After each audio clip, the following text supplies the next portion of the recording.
Hi guys, welcome to the show. It's Fox 5 Live here on this Wednesday, June 28th. We're going to go in a second right to this little breaking situation out of New York City, Central Park. That's what you're seeing in the right-hand corner of your screen. We're going to bring it up full screen. There's going to be apparently a press conference, a news conference regarding a now one-year-old case of an explosion in Central Park when a 19-year-old actually stepped on a plastic bag, a homemade concoction of chemicals that blew up and injured him so much so that he lost his foot in the explosion. Now, this kind of remained a mystery for a long time. There weren't many leads up until about even a few months ago. Now they're sort of reopening, reinvestigating here, and we're going to see what they have to say about this case. I wasn't too familiar with it, to be honest. I was not familiar at all, and it doesn't, just from what we've seen, it doesn't seem like there's any huge developments recently. It might just be an update, a search or a public request again for any information that may be outstanding still. So we're not really sure what to expect, but we'll have this for you as soon as they go up. Yeah, we should be getting up in a second here. Just a quick background. The boy, Connor Golden, was an avid outdoorsman and Eagle Scout. He was with his friends looking for a place to hang up his tightrope when he climbed up a large rock and stepped on this bag, according to his father. There's sure to be sort of some summary and update on what all went down, and then, of course, hopefully an update into what that may have been. Apparently, it was sort of put by the wayside, wasn't concluded in any way in the past few months. So let's kind of bring up this sound here and see, guys. If you're watching with us, thanks so much for joining us on the chat. You can chat along with us, ask any questions or comments that you might have. We want to answer your questions and engage with you as well throughout our show here today. We're going to be bringing you live news and breaking news and events, any updates that are coming in on our sources today. Yeah, once again, this was a college student who stepped on this plastic bag. It was placed at the base of a rock in the southeast corner of the park, and more details to come, I think. Yeah, the plastic bag contained a homemade bomb, essentially. Wow. Low grade, low quantity, low size, but an explosive, and it didn't, according to police, on the first time that they had kind of reported and investigated this, they could trace the bomb ingredients to somewhere in New Jersey. Oh, really? But not. They couldn't find any individual person that was necessarily associated with it, and the actual chemical composition of the bomb it was indicative of low grade kind of homemade attempt, but not necessarily something involving terrorism or anything like that. It didn't bear many of the more telling signs, the biggest indicators of a terrorist attack or thought. I mean, and also, it's so small, you wouldn't really think it's a terrorism thing. For some reason, just kind of a puzzling situation. It is puzzling because in today's day and age, I always see, we do see police treat matters, even small matters, as what could this possibly be. I'm surprised this one kind of, or at least, for lack of a better term, was swept under the rug. But I don't know. Again, we're sort of still educating ourselves on this as it's coming back into view here today. Police are hopefully. I saw a podium being set up. There's a nice wide angle of the city from the park's view. But again, I believe investigators and officials are going to be addressing the media and the public here on this stream of what's going on with the investigation, who might be responsible for that homemade concoction that injured this 19-year-old. That must have been really scary, especially for the parents. I mean, he could have been injured even worse. Yeah, I mean, obviously it's horrible to lose a foot, but definitely could have been worse. And his two friends that were with him were not injured at all, so yes. Thankful for that. Another little local angle, the boy who was injured was apparently from Fairfax, Virginia, the Virginia area. It looks like some people are coming in here. Let's bring it up.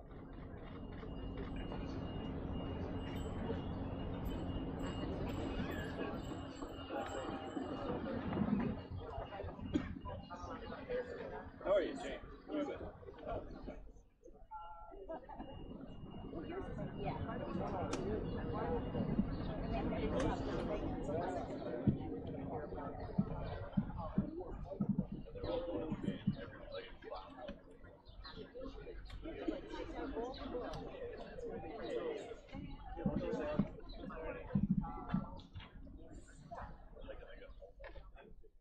Looks like they're not quite ready yet, but when they do come to that podium, we'll be ready. Maybe they're moving in soon. Again, just the huge, vast nature of Central Park made it hard for officials, I'm reading, to, it was a challenge to kind of find when that bag was placed, exactly where, and then eventually identify a suspect. So maybe today there will be some new updates on this. You can see the NYPD getting ready here to speak. Cameras getting ready, setting up. Looks like a bunch of national media, of course, is there as well. So we wait now for more answers on this blast that injured this student. He was then he was 18 years old. Now he's 19. University of Miami student who stepped on this bag and had surgery and lost his foot, like you were saying.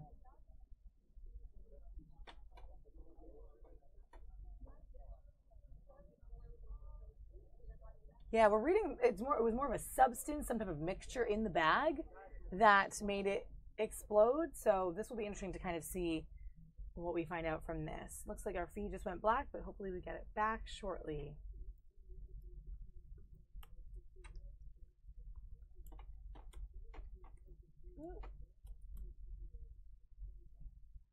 All right, guys, when we do have that feedback, looks like for some reason it cut out for a second, we'll bring that back for you guys. But pretty interesting way to start the show today, guys. Thanks for joining us on this Wednesday, the 28th. We're going to be bringing you live, coming in news and breaking stuff from all over the nation, all over the world. I'm Molly, this is intern Cam. We're ready to chat with you guys, so feel free to also chat along with us. We want to hear from you throughout the day. Still waiting on this feed to come back, but we will have it up hopefully for you guys shortly when it does come back to us. I don't know why that just cut out, but yeah, it happens. Maybe they got word there that the press conference wasn't going to happen for another half an hour or so. Possibly. Good point. That things change like that. Yeah, all sorts of potential. And they go down for a little moment. Hey, Holiday, thanks for joining. What's up? Thanks for watching. Let me know where you guys are watching from. Curious where everyone is. I know we're all kind of scattered as you join on. If you're at work, stream. If you're at home. Maybe you're watching on our website, fox5dc.com, or maybe you're here on YouTube or watching our YouTube comments. So, yeah, if you're at work or at home, let me know what your day brings you today. It's another hot and humid one. Or actually, it's gorgeous. It's hot, but it's nice out in D.C. today. It is pretty nice. And this morning was pretty cool, actually. I usually bike to work or bike to the metro, and yeah. I wasn't covered in sweat coming off the metro, which was very, very nice. It's a plus. On Edge Live Channel 1, we are taking you to Prescott, Arizona. All right, we're just hearing from our box what we're getting in next. We're gonna. Oh, I really hope we do get that press conference. But like Cam said, that they could have changed the time on that possibly. What's up? Holidays from Chicago. Cool. We got some people watching in Illinois. My brother's actually going to Chicago in like a week. Yeah. Just for a little family trip. Him and my parents are going. Awesome. Seeing some of the stuff. I think he's gonna try and see a Cubs game. I'm not sure if they're in town or anything like that. Yeah. But obviously that'd be really cool. I've never been to Wrigley Field, but definitely on the list. Yeah. Definitely on the list. I've only been once, but I agree. It's one of the most historical, one of the best, and I love it. But Cam's the guy that I would think has been to like almost all of the parks. I've been to like 10 so far. That's good. I'm trying to knock out the other 20. That's so good. It's a good thing. I think like young college guys love to do that as a mission. It's a pretty common one. Amongst my friends, especially like baseball parks, or if you're a basketball fan, then all the basketball stadiums. Different sports like that. So fun. Chicago, always a cool trip. One of my best friends lives there too. So awesome holiday. We're so glad you're joining us. Here, I'm going to go over to the split screen, guys. We're back to those wildfires in Prescott, Arizona. We had these on the show yesterday. That is what just came down our pipeline now, looking at these live aerials. They're going through a rough time now. California was seeing some really, really rough wildfires yesterday. We had some shots of that today on our morning show. And now you're looking at Prescott, Arizona. So that dry heat, the fires there, really, really ramping up out there in the southwest. So that's what we got going on that stream, guys. We're going to keep an eye out for what we said was coming next. I really hope that we do get that. Maybe in some time they'll flash us over there for an update, because that will be quite interesting. All right, guys, what else do we have going on today? Well, today, guys, if you guys probably saw this if you logged into your Facebook, so to keep it all digital, Facebook hit 2 billion users. That was kind of a cool milestone for them. They're celebrating it with, on their homepage, like you have sort of like a personalized video made for you with some of your past photos, some of your memories, and mine was quite nostalgic. I played it through and I was like, oh yeah, that's awesome. So Facebook always kind of does that. Kind of a big milestone for them, obviously. They have the most users of all those applications. I was looking at a bar graph today and it was like Facebook blowing everybody out of the water, Twitter way down, Snapchat down, and then Instagram is like slightly behind Facebook. I mean, Facebook has permeated especially the older generations in a way that none of those other ones have. Yep. Which so more people. That's where you get all those numbers from. I think is because like my mom is on Facebook. Right. My mom's not on anything else. Like, she doesn't even. Well, she's tweeted once, maybe. Yeah. And my brother and I still bring that tweet up to this day to her, just like kind of like poke fun tweet and stuff. She doesn't understand. Cool. She doesn't understand how to use it, so it was kind of funny. No, but you're so right. Like the more people there are to use it, the numbers are going to go. Also, Facebook being connected to Instagram, there's another thing there. But you're right. The younger generation and like more media, kind of digitally minded with Snapchat and Instagram as well. But that was kind of a neat little news point from today. And guys, once again, if you're just joining us, you're watching Fox 5 Live. We're here in the Washington, D.C. Fox 5 D.C. newsroom here, our little digital space, bringing you just live events of the day. And right now you're looking at Prescott, Arizona. Here we go. Give you a little info. We had this yesterday, too, so it was familiar to us, but we're getting this shot in. Let's take this full screen so you can see that even closer of this fire.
All right, guys, we're back in the newsroom, and Ben has just joined us. Check it out. What's going on, everybody? Let's see if we can get you. I'm gonna get you in the cam here, cam 1. So we got intern Cam. He's our mainstay day guy here, our little shtick, and then Ben comes and joins us sometimes. And Ben, what are you working on today? I'm just kind of freelancing around, answering phones, done a little bit of everything. Awesome. A lot of stuff to do here in the newsroom, guys. And I'm Molly Nevola here with Cam, intern Cam. We got Ben in here today too. We're gonna be bringing you around to whatever's going on, whatever sources we get in, any breaking video that you want to check in on your daily news about. Let's talk about another kind of more serious topic, though, issue that Cam actually brought to light this morning, and we started investigating more about it. And it's relatable because it's people kind of in this area, Virginia area, and then of course college, which you guys are in right now. But yeah, let's talk about it, Cam. Yeah. So next weekend at UVA, there's an event called Midsummers, which happens in between the first semester and the second summer semester there, Mm-hmm. and basically everyone who can, it's like all the Virginia-based students who attend UVA, go back, and it's like one giant party for the whole weekend, and it's in the town of Charlottesville. Well, at UVA. At UVA, and like everyone who has like off-campus housing and stuff just like hosts everybody, and it's a lot of fun. Like I got to go last year, and stay with a friend of mine. But at the same time, so the same weekend in Charlottesville, the KKK is holding a rally at a park in order to protest the removal of of a statue of Robert E. Lee that was in Emancipation Park. So in Charlottesville. In Charlottesville. So the removal of that statue has prompted a rally, which is going to happen during the same weekend, which obviously has made UVA news, and the president of UVA actually sent President Teresa Sullivan sent an email, a letter to everyone in the UVA student body, basically saying, don't engage the protest. Like, it's going on, but don't. I mean, obviously, don't join in, but also don't even protest against, counter protest. Yeah. Just like let them be. Like, we don't want any additional controversy, any additional news in relation to this KKK event, because obviously it goes against everything that UVA kind of stands for and their whole belief system. So that it's just kind of local news there, and especially relevant to everyone in Virginia, as UVA is obviously like one of the main state schools. Totally, state school, big time. And also, you wonder if students will. So just to reiterate, guys, if you're just joining us, UVA has a big sort of summer gathering party in the middle of the summer. People come back for it on UVA's campus in Charlottesville, in the town of Charlottesville. At the same time, there's a KKK rally protesting against the removal of a statue of Robert E. Lee. We've seen a lot of these Confederate removals, these statue removals happen. We've taken them even live on our Facebook page, on our air, down in Louisiana, down south, a lot of the time. At this time, a little more local to us, 2.5 hours away, Charlottesville, Virginia. Now there's going to be another protest. This is in about, 10 days it happens? Yeah, so it's the 8th. I believe it's the 8th. So okay. 10 days coming from now, up roughly. After 4th of July. And so the president of UVA has emailed and basically instructed her students, hey guys, stay away from this, basically be separate from this. I wonder how many students, if they will all heed that, or if some of them will be like, no, I want to be. I know that I'll bet that there are some that kind of address it either in counter protest, but I actually think they will be okay about heeding that. The purpose of Midsummers really is not. They're going to be and also the protest isn't happening on the UVA campus or anything. It's happening in Charlottesville. It's obviously close and local, but not on the campus. So they would have to travel. It took 15 minutes, but they would have to travel to get there. So it's a. Yeah. I don't think that there would be too much of an issue with it, but it is interesting to see. Yeah, and student groups that maybe are about that cause. I just wonder. I don't know. I mean, those students are probably particularly the ones that she is kind of talking to. Yeah, it will be interesting to see, and so we'll be watching that. I think in the next 10 days as this all happens, we see more news about it. There's already some articles about it, and then when it actually does happen, I'm curious to see the news that comes out of it. But yeah, interesting story, interesting thing to think about as we get into that event there for UVA. So that kind of hits to home. He's from Virginia. We're near Virginia, ACC schools. Yeah. A lot of us, are familiar. And the KKK group is actually based out of North Carolina. So, good point. Interesting point. They're traveling up in order to protest the statue. Whoa. So it's sort of like that North Carolina enclave of it. Or groups. I don't know how it works, but to my understanding. That's wow. That's what I'm getting in. Yeah. Well, guys. All right. So we're gonna keep moving on. Looks like we're losing our chopper feed in Arizona. Say hi to Ben one more time, right behind me. What up, Ben? What's going on, everybody? How you doing today? Cool. Holiday says intern Cam. Yeah, they say hey. Hey, what's up? Hey, what's up? Back to Cam too. All right. So, guys, we're going to jump into the House Foreign Affairs Committee where Nikki Haley, the UN ambassador, is testifying. It's been kind of interesting so far. I was listening to some of it earlier. We'll kind of stay there for a little bit and then jump around a little bit more, hoping to bring you that news conference in Central Park. I think that's pretty interesting, an update on that case from a year ago. So we'll see if we get that back. But for now, we're going to jump in on Capitol Hill here, the House Foreign Affairs Committee, where Nikki Haley is testifying. Effort to shield themselves from criticism. But if we walk away from the council and give those bad actors free rein to continue to make a mockery out of human rights, we will all be the worse off for it. And I hope that we will stick with it so that you can continue to make the case. You raised two possible reforms, membership standards and the removal of Agenda Item 7. On membership standards, I wonder if you could tell us how the team in Geneva is working to advance that. Specifically, are you laying out criteria for membership, and how can we help you with that? And then secondly, on Agenda Item 7, it's my understanding that procedurally the next time it can come up is on the agenda, that the agenda can be changed, is 2021. But earlier you mentioned that in your discussions with other countries, you singled out Egypt and Saudi Arabia and Pakistan as the only ones who will not acknowledge the absurdity of having a dedicated agenda item for a democratic ally of ours on the Human Rights Council agenda, while completely ignoring the abuses, the human rights abuses in Iran and North Korea and Venezuela.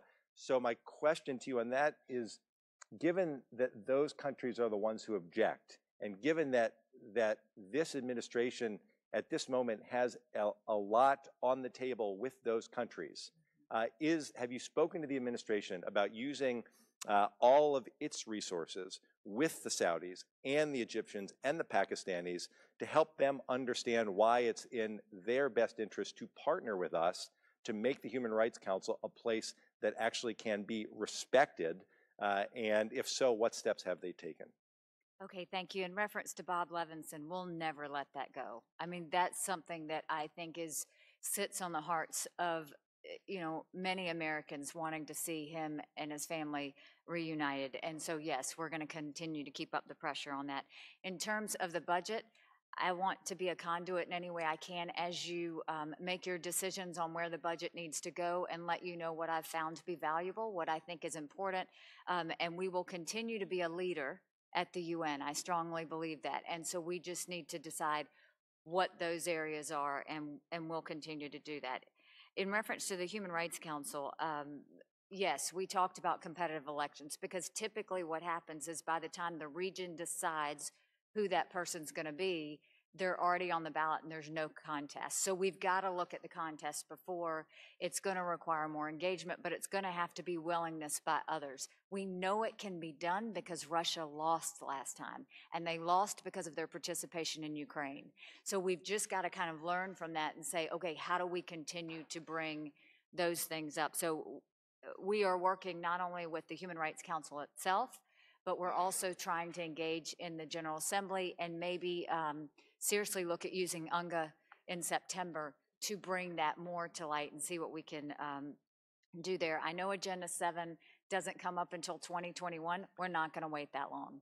So our goal is to go ahead and start doing this now, because there are ways we could do it now. I've talked with the Secretary General about it. I've talked with the Human Rights Council about it. I have talked to members of the administration. This will be multi-level in us trying to do that. Secretary Tillerson and I have discussed what pressure we need to put on what countries. And so, yes, we're going to take that from all angles that we can. Thank you. Jeff Duncan of South Carolina. Thank you, Mr. Chairman. And sat here this morning, I'm reminded of, and I want to remind the committee, that President Obama's State Department sent $350,000 in taxpayer-funded grants to an organization called One Voice in Israel to influence the election or the ouster of Prime Minister Netanyahu in 2015. Ambassador Haley, you're doing a great job. Thanks for being here today. You know, on my side of the aisle, I'm one that believes that foreign aid is a powerful tool in U.S. foreign policy.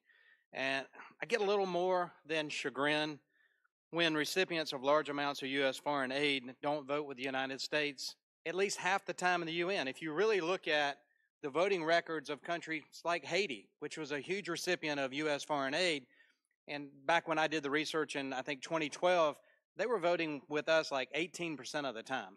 If you really go through the list of countries that receive billions of dollars of taxpayer dollars, this is money from hardworking American taxpayers that we're giving away to foreign countries that can't even vote with us, their benefactor, at least half the time in the UN. I know you're aware of that. Some have speculated their efforts to whip the votes at the UN to try to get our beneficiaries to vote with us aren't as good as our adversaries. Do you support the position that, we ought to have beneficiaries of taxpayer dollars vote with us more at the UN? So I will tell you that the one point I continue to make at the UN is the U.S. will not be taken for granted. And you cannot take the fact that this money that's always been rolling to you is going to continue to roll. You up with Mike there? Or no, hold on. All right, guys, we're actually going to bring you back to the shot of Central Park, where we told you that we were going to go back up to Central Park to talk about the unsolved explosion from a year ago and more details surrounding that. So if you're here on the channel for that, here we go. We're going to bring this volume up.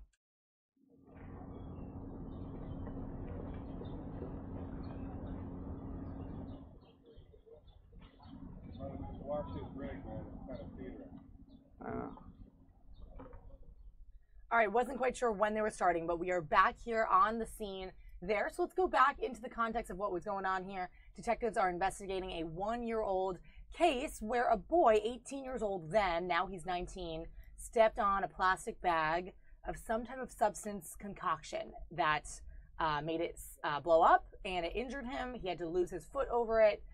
College student from the University of Miami, and it was not a good situation. He was an Eagle Scout, like I said, a college kid, an outdoorsy guy, and this happened. Now, the police did not have any leads then. There's a lot of information coming in, and it's a large, obviously, if you guys are familiar with Central Park, it's a large area, 843 acres to be exact, with 250,000 daily visitors and lots of entry points and exit points. So it was a tricky case for them to sort of figure out, I guess. And it was sort of, we didn't hear about it for some time.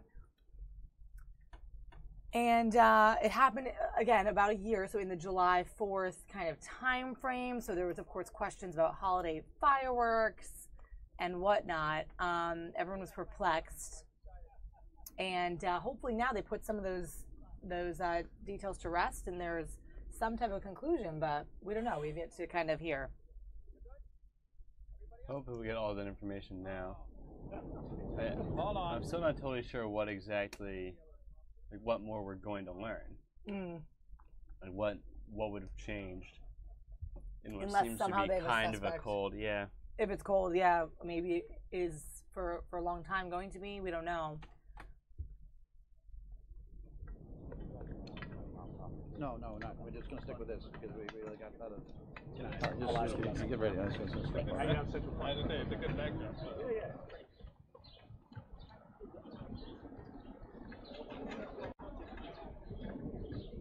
Next time I'm pooling this. All right. How are you going to get in there? Just there? Yeah. Where's that mic going to go? Right here. You're going to pick up all right? Yeah. All right, looks like they're still readying the mic situation here, but everybody wants in on this story. Find a little more out about this potentially cold and or maybe more leads on this case. We'll just have to see. All right. Okay. All right. Get it. Whoa, easy with this. I'll tell you what we do. That's the best as it gets, right? Yeah. All right. Is your phone mic? All right. I swear we're going to start soon. You're not getting it. All right, we got to roll. Just don't pull, knock over the top. Yeah.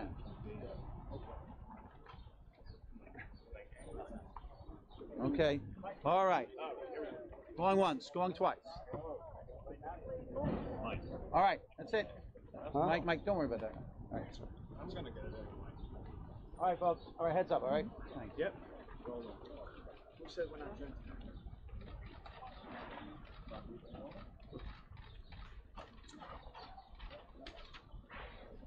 Good morning, everyone. My name is Chief Robert Boyce. I'm the Chief of Detectives from the NYPD. To my left and to your right is Special Agent in Charge Sean Benedict of the ATF, and of course John Miller, Deputy Commissioner of the NYPD, as well as case agents behind me. We are here nearly on the 1-year anniversary of an explosion in Central Park, severely injuring a young man, a 19-year-old young man. To this date, we have an active and vigorous investigation. We're attempting to ascertain who left this homemade explosive device, at this location. Right now, we're still missing a lot of answers. We need a lot of information, so we're reaching out to the public. So this young man, Connor Golden, it'll be 1 year Monday, came here to slackline off this rock directly behind me, at which time he had jumped down and stepped on a plastic bag filled with an explosive device, a mixture of compounds, severely injuring his leg. He was taken to the hospital at Bellevue Hospital, where he remained several days. His leg was amputated up to the kneecap because of that, and right now we're continuing this investigation. We're reaching out to the public. We're coordinating with the ATF, looking a nationwide search for any other kind of explosive device. I will tell you this, it was an explosive device by itself. We're trying to find out exactly when it was there. We think it was there over several days. It was placed there. We don't know why at this point. So we're reaching out to the public, and we have a lot of information, more that has to be answered yet. So that's why we're here at this news conference here today, to seek the public's help and anything they can tell us what's going on with this. Sean? Thank you, Chief. Specifically, we're calling on visitors to Central Park who may have taken photographs or video of the rock formation behind us in the days and weeks before July 3rd, 2016, to provide them to ATF and NYPD investigators to assist us in narrowing the timeline for when the explosive material was placed here, as well as help us identify potential suspects. The explosive material was homemade and extremely dangerous. At any given time, there are multiple people climbing on and around this rock formation to get a better view of Central Park and the pond, and countless other visitors who come to this park. The victim suffered life-altering traumatic injury as a result of this explosion, but it could have been just about any visitor to Central Park who was hurt that day. The explosive material was indiscriminate. To aid in the solicitation of tips and information, ATF, NYPD, and Crime Stoppers are announcing a combined reward of up to $40,000 for information leading to the arrest and conviction of the person or persons responsible for the explosion. We all have a common goal: to keep our parks and public safe for all New Yorkers and visitors alike. We need the public's help to ensure the safety and ensure justice for the victim and his family. Thank you. We'll take your questions now. Points out, but in the last year, what progress, if any, have the NYPD, ATF made in this investigation? Has there been any progress in terms of who did it? Not necessarily the materials, but who's responsible? Pretty exhaustive search. Some of the materials have led us in a certain direction. That has completely been vetted and came to a conclusion. We have no other further other than the stuff that we found, the bag and its surrounding debris. So that's been vetted. Right now, we're looking nationally to see what other devices are like this. These components are commercially attainable, so a lot of people can get this. You really know what you're doing to put this together. It's very dangerous. When mixed, it could explode while you're mixing this thing, and it could not do anything. So, a little tough case here, and so we're still pushing this forward. We've received about 20 tips that we followed through. Why do you think so few? Is it because of the location where they were? Why do you think there hasn't been more of a public? Well, that's why we're here today. Because we want more tips so we can answer more of our questions.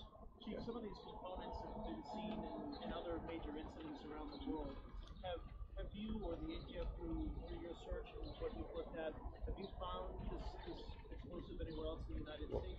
You mentioned you're doing a search. Well, that's why we have federal partners, so we can look around the country. So we have not seen much of it at all. Very little amount in this country. Of course, terrorist-wise, there is, and we don't believe this is a terrorist act. Nothing to suggest that right now. We've seen this over in Europe, but not in this country. The young man, the victim, was he able to remember anything? Listen, he was, yes, he did. And he was with two other young men at the time. They were of great help to us initially, but they don't have any other information other than what happened that day. Yes. I know you mentioned it's not a terrorist act, but you said terrorists have used this before. Is it common for them to use? It has come up in different things. I'll let John Miller ask that. He's the answer that question for you. as it has become more difficult to obtain military-grade explosives, we've seen compounds like this used by terrorists in the suicide belts in the recent Paris Bataclan theater attack. We've seen it used in the Brussels airport bombings. We've seen it used in the 7/7 bombings in London, targeting the subways. But we've also seen it experimented with by other people who had nothing to do with terrorism, and people in between. You might look at the 2005 incident at Oklahoma University, where an individual blew himself up with a similar compound outside a football stadium. So what we have is something that, because it is made of several simple, widely available components, and the instructions are available on the internet, it's a compound we've come into contact with a number of times in terrorist cases, in non-terrorism cases. What we don't have here in this specific case is an indicator that this had anything to do with terrorism. Not because we know that answer, because we don't know that answer, but if you look at the totality of the circumstances, it was not formed into an improvised explosive device, in that there wasn't a timer, shrapnel, and other things, and it was left 50 feet from the main road on one of the most crowded weekends in Central Park, which, if you go by the indicators, does not really comport with the training procedures or tactics of a terrorist group as to where they might experiment with a mixture like that. But as Chief Boyce said, the reason we're here today is because the leads have slowed down, but the impetus and the commitment to this investigation has not.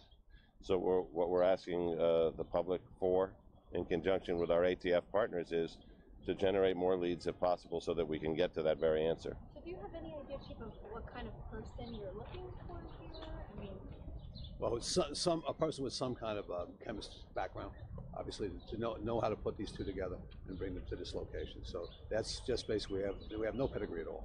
So that's what we're looking at right now. And these components, you can look it up online, unfortunately, and getting an understanding of it, but not actually mixing them together. so you need a chemistry background? Some sort of chemistry background. Based on everything you know, then, did this person come here with the intent and leave this device We don't know here that. to We hurt don't know. someone, We don't know that. We don't know if it was just deposited here. Now, this is a big tourist spot in New York City, so you have to consider that as well. There's a lot of unknowns here. What's been the involvement with the family? They posted something on the GoFundMe page that they were disappointed in the NYPD. I didn't take that from that. I took that they're disappointed in the case hasn't been solved. All right, now with the NYPD, because we are at the same tenacity we were initially. We're still maintaining that. So I didn't take that from their response. Chief, someone's out there with a secret. There is, and we believe someone else knows that. So then we need phone calls, we need leads, and that's why we're here. Is it guilt? Do they come forward out of guilt? Do they blow They come forward any reason they want to come forward, as long as they come forward. I don't really care. All right, so it's that's a component. Guilt, I would accept that, but also $40,000. There's another 40,000 reasons to come forward. All right, and then we've amped that up just to get more information. Okay, thanks, Bob. Thanks, everybody. Thank you. All right, guys, so that update on the Central Park explosion from last year, kind of what we expected. Not a lot of new answers, and essentially it's their plea, their soliciting of the public to help them find any leads to that area of Central Park. Any pictures that anyone has, any reference to the timing of when a bag with those contents could have been placed, and that's what they're asking for from the public. So pretty crazy stuff.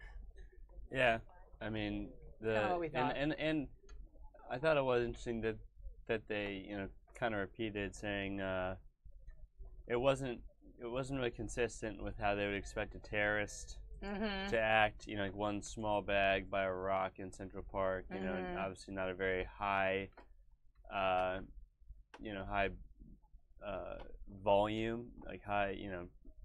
A lot of people aren't gonna be walking by there. Your worst case as far as damage is not that severe, so probably not a terrorist activity. Yeah, I hope they do kind of find out what what it was, what prompted someone to leave that there, if it was sort of, mistakenly concocted, or if it was, who knows. But detectives are searching it out. In other news, guys, I don't know if anybody has seen this video, but check it out. Let me play it back. This is wild. All right, so in New Orleans, 2 tourists were brutally attacked by 4 people, and they just arrested 2 people in this. Check out this video. Here it is. You see them coming along. 2 suspects have made their first court appearance after their arrest in this attack that you're about to see right here.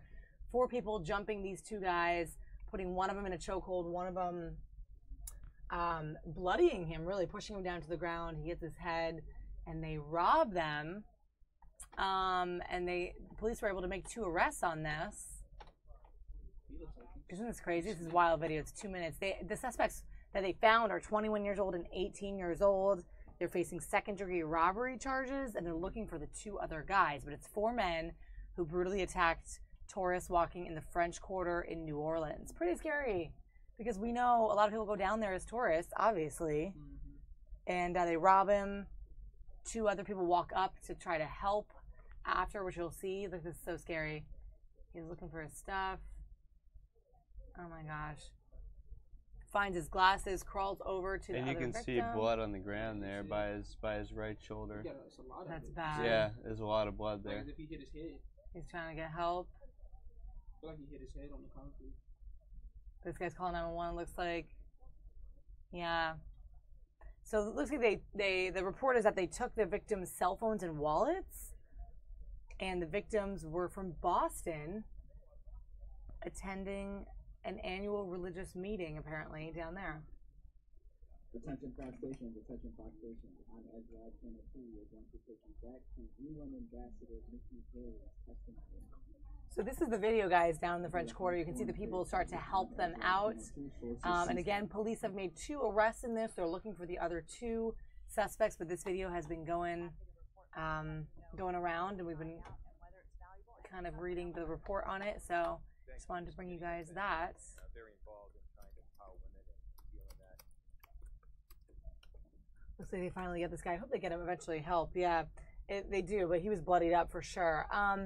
We're back in the newsroom, guys. Intern Cam, Ben, hanging out. We're going to go back into the UN, or rather UN Ambassador Nikki Haley. She's testifying before the House Foreign Affairs Committee on the Hill. So we're going to go there, and we're going to be keeping our eye out for other trending videos and other sources coming into us.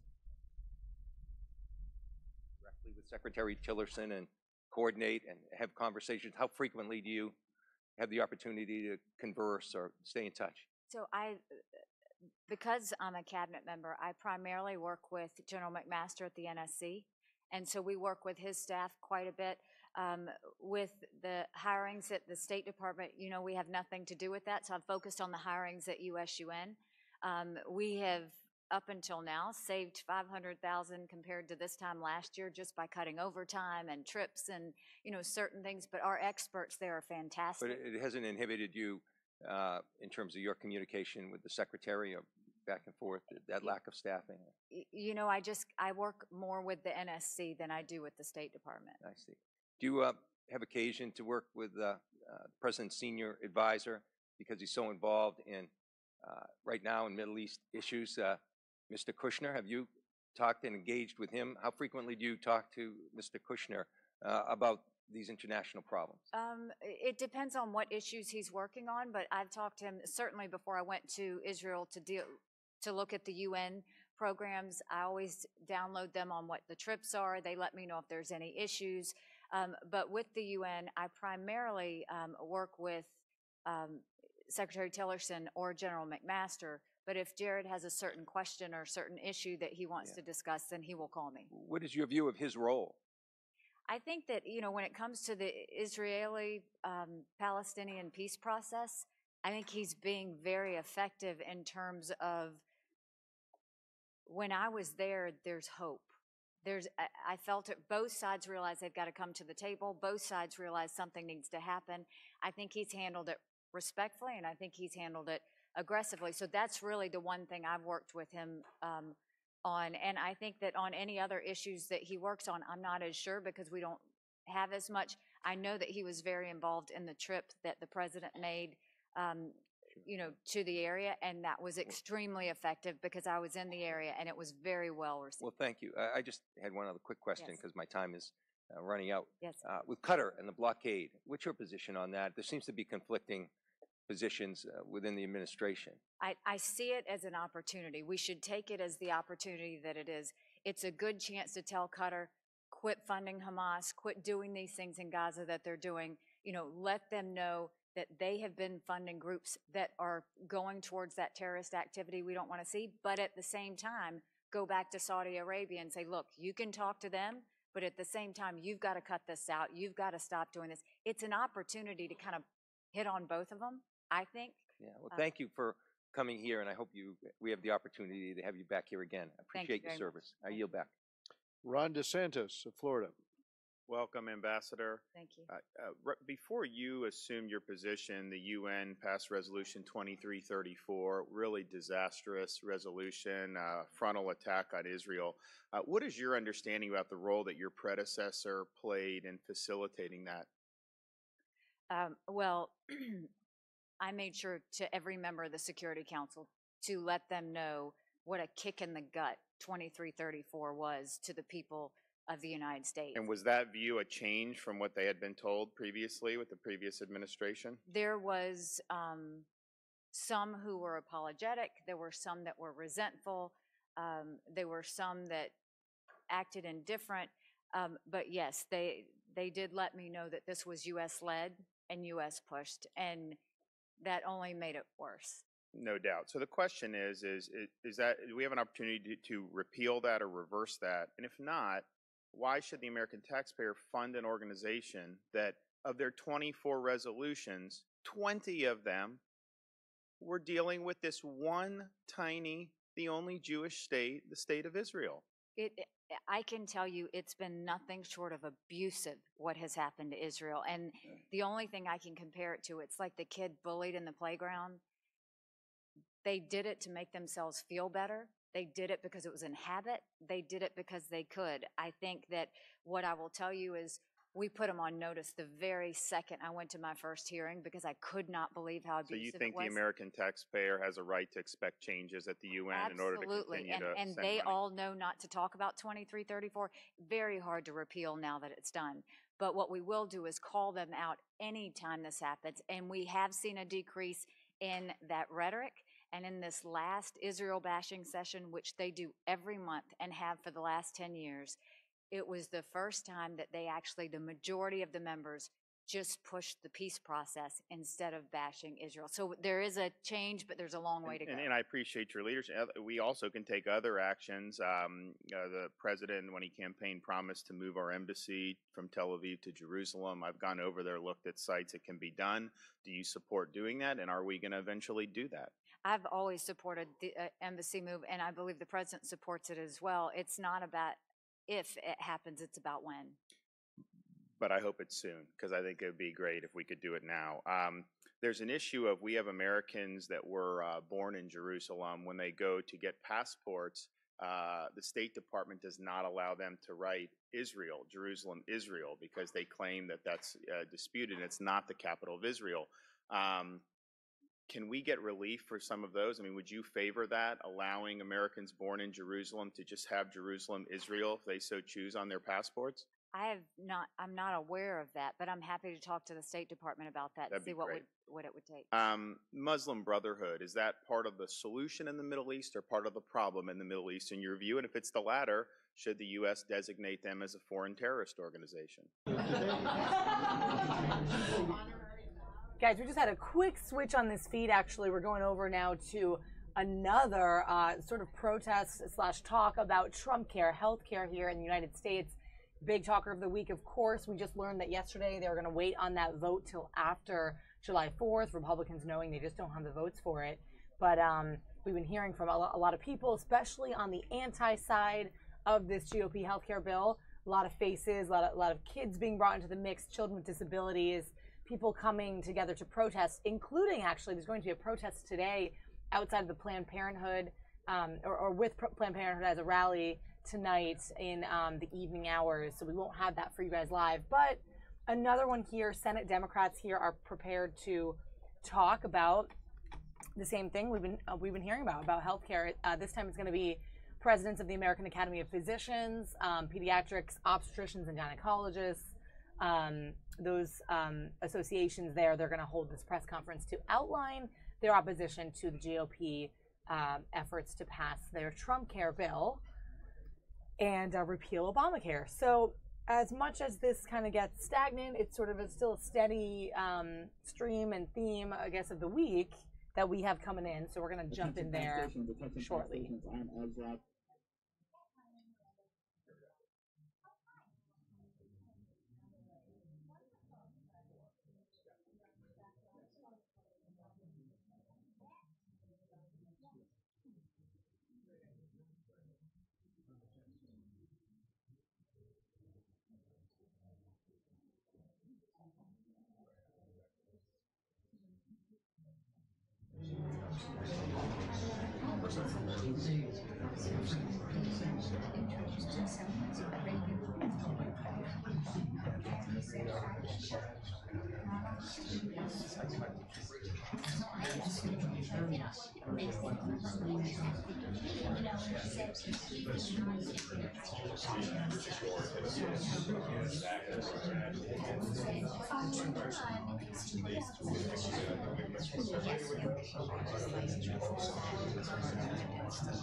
Hey, Texas. Hey, guys. Some of our regulars who are on the stream today. In just a few moments here, we're going to be hearing from some senators, people on the opposition side of Trumpcare, and we're waiting for that to all start up. You can see the stage is set for them to come out here and chat about it.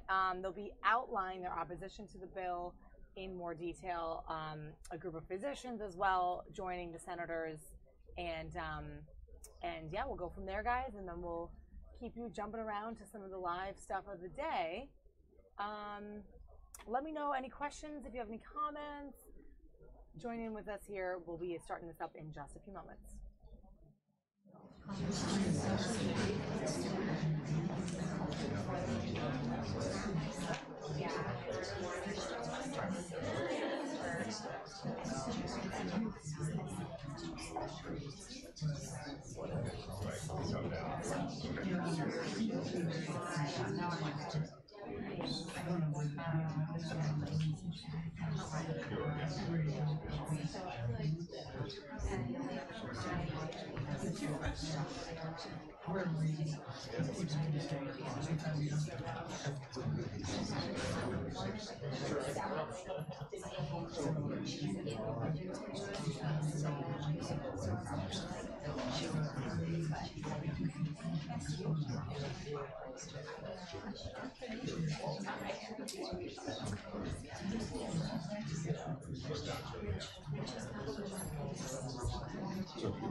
The pinch hitter has arrived. As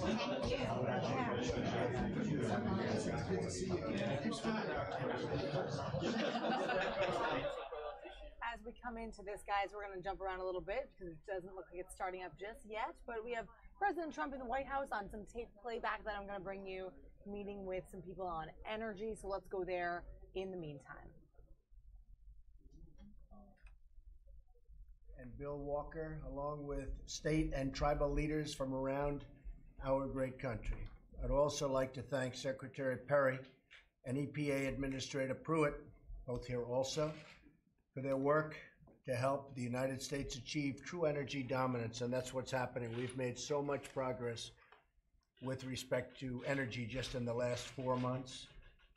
It's been an incredible journey, I will tell you. We've learned a lot and we've made a lot. We're here to talk about how we can create new prosperity for our citizens by unlocking vast treasures of energy reserves, of which we have a great deal, far more than anyone understood. I'm proud to have such a large gathering of tribal leaders here at the White House. I look forward to more government-to-government consultations with tribal leaders about the issues important to Indian country. We love Indian country, right? Thank you. Many of your lands have rich natural resources that stand to benefit your people immensely. These untapped resources of wealth can help you build new schools, fix roads, improve your communities, and create jobs like you've never seen before. All you want is the freedom to use them, and that's been the problem. It's been very difficult, hasn't it? It'll be a lot easier now under the Trump administration. For too long, the federal government has put up restrictions and regulations that put this energy wealth out of reach. It's just totally out of reach. It's been really restricted. The development itself has been restricted, and vast amounts of deposits of coal and other resources have in a way been taken out of your hands, and we're going to have that changed. We're going to put it back in your hands. These infringements on tribal sovereignty are deeply unfair to Native Americans and Native American communities who are being denied access to the energy and wealth that they have on their own lands. Many of our states have also been denied access to the abundant energy resources on their lands that could bring greater wealth to the people and benefit to our whole nation. We're becoming more and more energy dominant. I don't want to be energy free. We want to be energy dominant in terms of the world. From my first day in office, we've taken swift action to lift the crushing restrictions on American energy. Scott Pruitt has done an amazing job, an incredible job in a very short period of time, and most people love him. There are a couple that don't, but that's okay, right? We're also putting our people back to work by doing this. Today's conversation is a chance for these state, local, and tribal leaders to discuss how we can cooperate and support them even more in unleashing these domestic energy reserves. They're tremendous reserves that we never appreciated, we never understood, but now we understand them very well. I'm confident that working together, we can usher in a golden age of American energy dominance and the extraordinary financial and security benefits that it brings to our citizens, not only the Native Americans, but all over the country. And we're seeing it more and more, and it's happening more and more. I just also want to tell you that Yesterday, we had a tremendous meeting. The Republican senators met on health care, and the meeting went really well. We're talking about a great form of health care. Obamacare is dying. It's essentially dead. If you don't give it the subsidy, it would die within 24 hours. It's been a headache for everybody. It's been a nightmare for many. And we are looking at a health care that would be a fantastic tribute to our country, a health care that will take care of people finally for the right reasons and also at the right cost. Be a tremendous reduction in cost from what Obamacare is. Yesterday in Alaska, a great state, they had it was announced a 216% increase. So we have a plan that if we get it approved, it's very tough. Every state is different, every senator is different, but I have to tell you, the Republican senators had a really impressive meeting yesterday at the White House. We had close to 50 of them. We have 52. We need almost all of them. That's never easy. All right, guys, we're now going to jump over to an NTSB presser happening right now. This comes after an accident at Union Station killed 2 people, 2 workers on the tracks after Amtrak crashed last night. So let's go there now. Prompting the train to stop and the crew to disembark in order to check the status of the train prior to continuing. At some point, 2 crew members from the CSX train crossed onto an active track on which Amtrak was operating passenger trains. A southbound Amtrak train number 175 from Boston struck both CSX employees, causing fatal injuries. At this time, we don't have information regarding leading us to believe that any other rail employee or passenger were injured. Emergency responders were notified and arrived on scene to secure the scene and offer assistance. Representatives from CSX and Amtrak are on scene and have fully cooperated with the NTSB investigation. Throughout the next few days, our investigators will continue to document the scene, including the tracks and involved trains. In addition, they will be speaking with witnesses and rail personnel, and our investigators will gather all available evidence. As mentioned earlier, our mission here is to understand not only what happened, but why it happened so that similar events can be prevented in the future. The investigation process is necessarily complex. We don't determine the probable cause of an accident while on scene or in the initial phase of the investigation, nor do we speculate on what the causes of the accident were at this point. As I stated, our investigators have been on scene since last night and will remain on scene as needed to further the investigation. That said, at approximately 9:30 this morning, one track was released to be reopened for passenger traffic through the affected area. In order to safeguard investigators and provide opportunity to gather evidence, passing trains will remain under a speed restriction of approximately 10 miles per hour at this time. For further information, please follow us on Twitter or on our website. Our Twitter handle is @NTSB_newsroom, and our website is ntsb.gov. There are members of our media relations staff on scene with me today. Please make sure that you have given them a card so that you can be on their distribution list.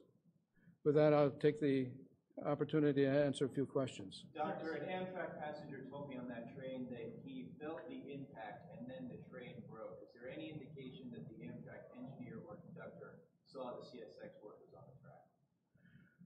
We can't really say anything about that at this time. We are in the process of downloading cameras, so we will be able to see what was visible out of the cab, as well as what would be visible inside the cab. But that's an ongoing process. And can you talk to us more about the issue that dispatch relayed to the train that made them get out of that train? Approximately every 25 miles or so, there's a detector which looks for abnormalities in the train. And in this particular case, that was triggered. The dispatch was notified that there was probably something wrong with one or more of the wheels, and the train came to a stop for the personnel, for the crew members, to take a look and try to identify what the problem was before continuing. It was at that operation that the accident occurred. Is it unusual for that to happen? An indication like that to be signaled by dispatch? It's a routine part of train operation to look for abnormalities in rolling stock. So what kind of communication is there between Amtrak and CSX as far as alerting one another that someone might be on the tracks? Are they supposed to be in communication with one another? Well, that's an area we're going to be taking a close look at. What notification was made from CSX to Amtrak? That was an area where there are 4 tracks together. 2 belong to CSX, 2 belong to Amtrak. Did you say both crew or 2 crew came down from the CSX train? There was a conductor and a conductor being qualified on the route. Okay. Both got off the locomotive to check the status of the rolling stock. And so total crew was 3? Total crew was 3. The engineer remained on the locomotive. Pardon? The conductor and the conductor being qualified were both hit, yes. And what's the standard procedure for CSX to alert Amtrak? How would they, is it a phone call, is it a text, or how would that normally work? I really can't answer that at this time. That's one of the areas we're going to be taking a look at, what kind of communication processes were in place. You said the CSX train came from Baltimore? The CSX train came from Baltimore, yes. Where was it going to? I don't know what the destination Do you was. have a number for the train? We can provide that later, yes. Can you give us sir, an idea of the track layout here? Was the track where the workers were struck immediately adjacent to the track the freight train was on? Yeah, there are 4 tracks together, all parallel. At this point, I think this area was pretty much straight track. Yep. Were the 2 tracks next to each other, the Amtrak train and the CSX train? If you were to look to the south, the 2 tracks on the left were Amtrak, 2 tracks on the right were CSX. But in terms of the tracks that were being used here, the freight train and the Amtrak train, were they immediately adjacent to each other? Yeah, the CSX train was crossing over from one track to the other. The locomotive was on the adjacent track to the Amtrak track, and the Amtrak 175 was in the right hand of the 2 tracks, so they were on adjacent tracks. Can you be a little bit more specific about where the accident happened? It happened pretty close to a location, 1231 New York Avenue Northeast. That's where I drove to it. Do either of you have any implication if these 2 people who lost their lives are based out of Baltimore? Are they local or from some other part of the country? We don't know that at this time. Can you tell us more about the CSX train? What was it carrying? How long was it? I think it was mixed freight. The train was about 9,000 to 9,500 feet long, and the train was between 9,000 and 9,500 feet long, weighed approximately 4,000 trillion tons. It's an intermodal train. It's an intermodal train. It's an intermodal? Yes. Sir, what is the speed that an Amtrak train should be going in that area? The speed limit coming into that area is 95 miles an hour. Do you have any indication how fast the train was going? The speed shortly thereafter approaching the Union Station is 30 miles per hour, so it was in the process of slowing down. I think we will be downloading the data recorders, and that will give us a much better understanding of what the speeds were. The slowdown of the train, is it done automatically or the conductor has to touch the control? the engineer has to operate the controls. Next question. Thank you very much.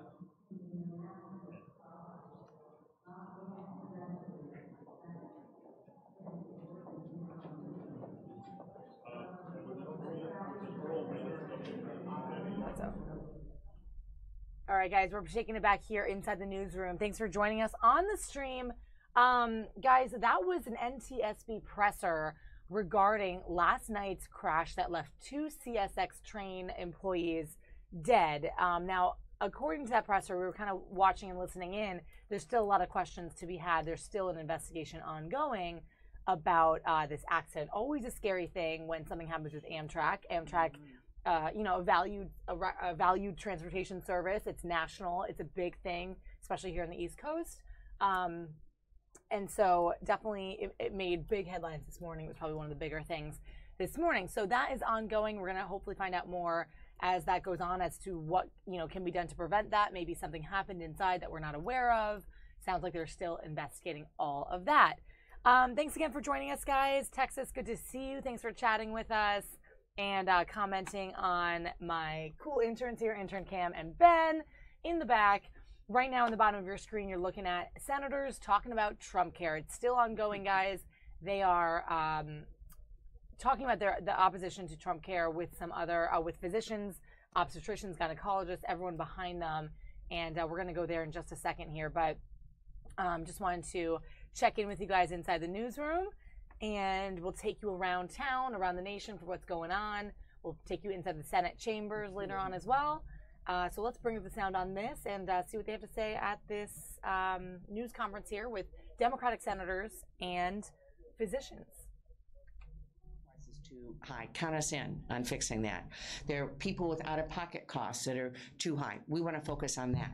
None of that relates to Medicaid, where states are actually saving money by people getting out of the emergency room for things that could be done in the doctor's office. Michigan's going to put $432 million more into the state budget this year because uncompensated care in the emergency room is down by 50%, meaning people aren't walking in without insurance to be able to pay for the bill. And we celebrate that 97% of the children in Michigan can now see a doctor. So doing the right thing is actually saving money. What our colleagues, unfortunately, are doing is wanting to take those funds to pay for a tax cut. So we want to talk about real ways to improve health care. Count us in. You want to take away people's health care to pay for a tax cut, which for the top 400 people amounts to $33 billion collectively. Count us out. And that's really what the fight is about. Again, this is personal. This is not about politics. We are greatly appreciative of the people that are with us today and all those that they represent. Senator Maggie Hassan. Well, thank you to Senator Debbie Stabenow, who is a terrific voice for her constituents in Michigan and just been a terrific leader on this issue. I also want to thank all of the advocates and the various physician groups who are represented up here today. You're all on the front lines and you're doing critical work as we continue to debate the future of our nation's healthcare system. And I'm reminded with all of you here, I'm the granddaughter of a pediatrician and my mother growing up in the 30s and 40s in his household remembered that starting at about 7 o'clock in the morning, he would, as he shaved and got breakfast, move the phone from room to room and plug it into a different phone jack because the calls would start coming in. And she just remembers all the advice given to usually mothers of children who had the stomach bug overnight. And the advice always ended with no butter on the toast. And it is a reminder too, though, of a simpler time in medicine and a reminder that we have much to celebrate in the developments that our medical community, our research community have brought us, the lives that are saved, the quality of life that so many people today have, even though they have chronic illness and disability. It's also a reminder of what is at stake. I want to just also start with pointing out two photos here because there are two Granite Staters here. Carla in the red jacket and Bodie in this wheelchair. We heard from Bodie's mom at our emergency field hearing on Friday in New Hampshire. Senator Shaheen and I had an emergency field hearing. The reason Bodie, age 3, has that phenomenal wheelchair is because of the Affordable Care Act, because when her insurance company told her that it didn't need to pay for a wheelchair, she knew that the Affordable Care Act had said that was not the case. And so she called back and she advocated, and Bodie, you should see him handle that amazing wheelchair. Carla's story is about the importance of Planned Parenthood, and I just don't want people to forget that the Trumpcare bill that is still being considered would defund Planned Parenthood. And because of care that Carla got from Planned Parenthood when she was 19 years old and a college student without the funds to afford health care, the debilitating pain that she had that was caused by ovarian cysts that would have caused her to drop out of school, that was treated, and she got better. And she not only went through college, she clearly has a family now. So that is the power of access to health care. There's a reason you see so many physicians here from so many different specialties. These doctors know firsthand that Trumpcare is really bad for America's health. Yesterday, after trying to push through dangerous legislation that would be a disaster for the people of New Hampshire and millions of Americans, Republican leaders decided to delay the vote on Trumpcare. It was and is the loud and passionate voices of Americans speaking up, calling their senators, and describing how Trumpcare would impact their lives. That's the reason why we're not voting on the bill this week. But make no mistake, Trumpcare is not dead yet. The decision to delay the Senate vote does not change the fact that under Trumpcare, Americans would pay more for worse health care coverage, all in order to give billions of dollars in tax breaks to corporate special interests, including Big Pharma, at the expense of hardworking Americans and the programs they rely on. This is the basic principle of Trumpcare, and it is unacceptable. The various versions we've seen of Trumpcare would make things worse for most Americans, whether you currently get your insurance through your employer, whether you buy it individually, or whether you have Medicaid. If you buy your own insurance, you could have to pay more for your coverage. Trumpcare establishes an age tax, which would be especially harmful if you are between the ages of 50 and 64. Trumpcare would allow states to get rid of the requirement that they must cover important patient protections. These essential health benefits, ones Senator Stabenow talked about, include maternity care, prescription drug coverage, and coverage for substance use disorder services. Trumpcare also ends Medicaid expansion, which in New Hampshire has provided 50,000 hardworking Granite Staters with quality, affordable health coverage in a bipartisan Medicaid expansion plan. And experts have said our bipartisan Medicaid expansion is the #1 tool they have to combat the heroin, fentanyl, and opioid crisis in my state. In addition to ending Medicaid expansion, Trumpcare would cut and cap the Medicaid program, which forces states to choose between slashing benefits, reducing the number of people who can get care, or both.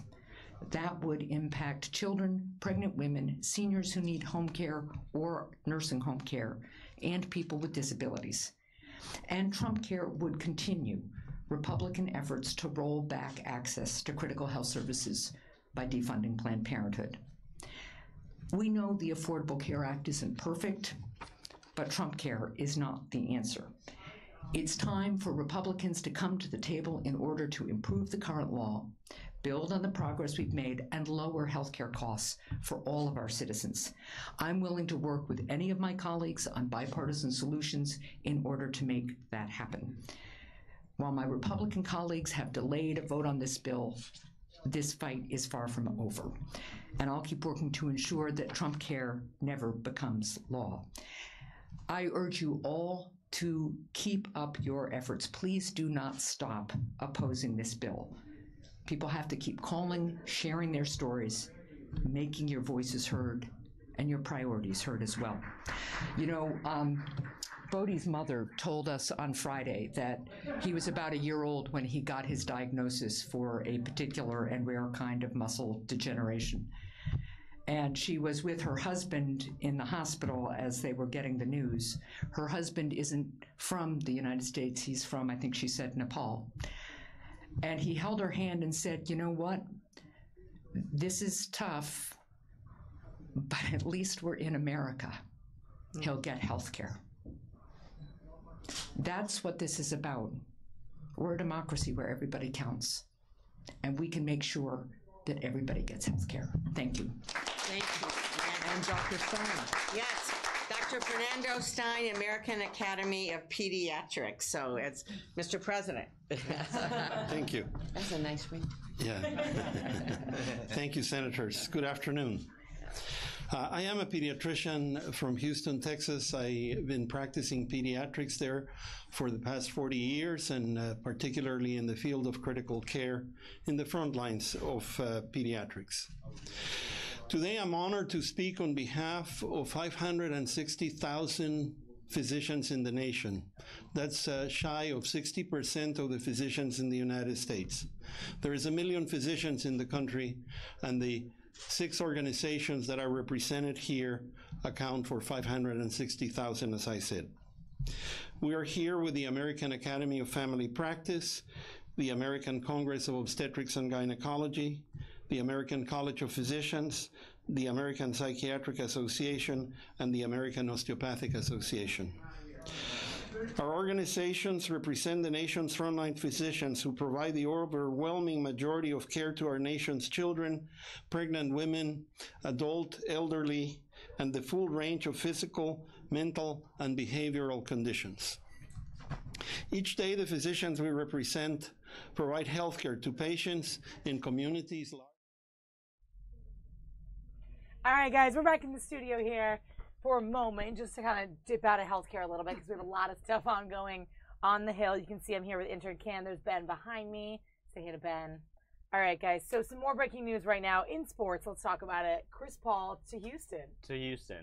Surprising. I mean, there was a lot of talk early on about how he might be going to the Spurs. Mm-hmm. You know, he might stay in LA, although I think that a lot of people thought that, or suspected anyway, that he might go elsewhere. But the Rockets didn't really get involved until recently, like yesterday, 2 days ago. And now, you know, sign and trade, they got him for Beverly, Lou Williams, Sam Decker, and then like the 18th pick or some, and a pick anyway. So yeah.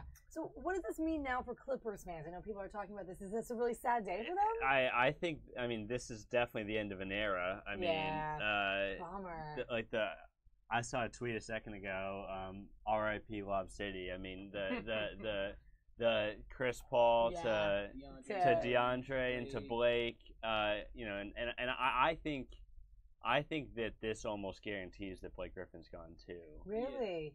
I just don't see, you know, Blake Griffin's a great player, but I don't think he can carry. I don't think he can carry the team on his own. I mean, DeAndre's good too, obviously, but as far as an offensive load, I don't think he can carry that offensive load. And you know, I think greener pastures elsewhere. You know, and maybe quite literally greener pastures, and he might go to the Celtics. Oh, nice one. Go Celtics. All right, so a little personal connection. I'm from New England, so I grew up a Celtics fan. But Chris Paul was a year above me in college. He played for Wake Forest, number 3, of course. So we followed his track, of course, like throughout the NBA. And now I'm just like seeing all the stuff come back, and it's very nostalgic. Always very big place in my heart for CB3. So it's kind of a cool thing that you just saw this on your thing, and you were like breaking news. So I would say, what do you guys, for the viewers out there that's watching, what do you guys think about, you know, Chris Paul moved to Houston? Yeah, if anybody him teaming up with James Harden. Yep. I think it's honestly going to be a nice duo, because you're going to have somebody who can, you know, control the tempo of the game, and then you have somebody who can just like flat out shoot in James Harden, and also you have young talent around it that Chris Paul can work with and probably make them better. You know, like they can throw lobs to, you know, Clinton Capella, who's a center who's very athletic, and his numbers may go up because Chris Paul's there, you know.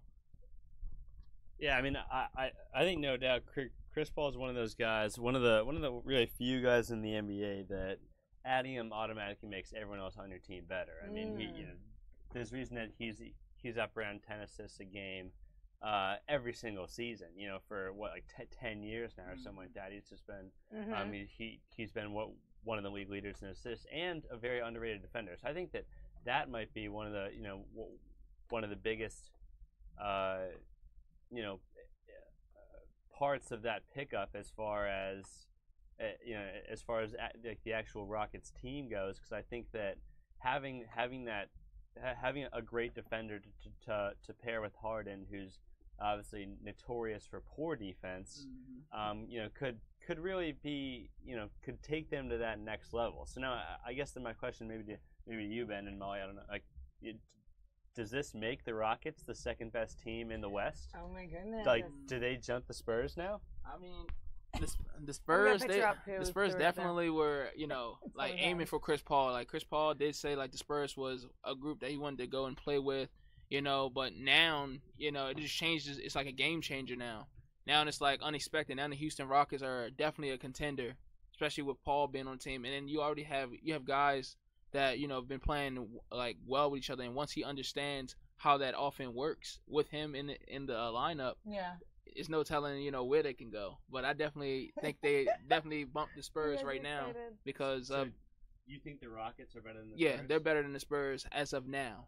Because right now the Spurs are still on rebuild. Now they do have Kawhi Leonard, and as we saw last year, when Tony Parker went down in the playoffs, Kawhi had to take over, and yes, he took over, but he couldn't handle that full load because he was the only player really like putting up consistent numbers, and other guys were depending on him to make plays.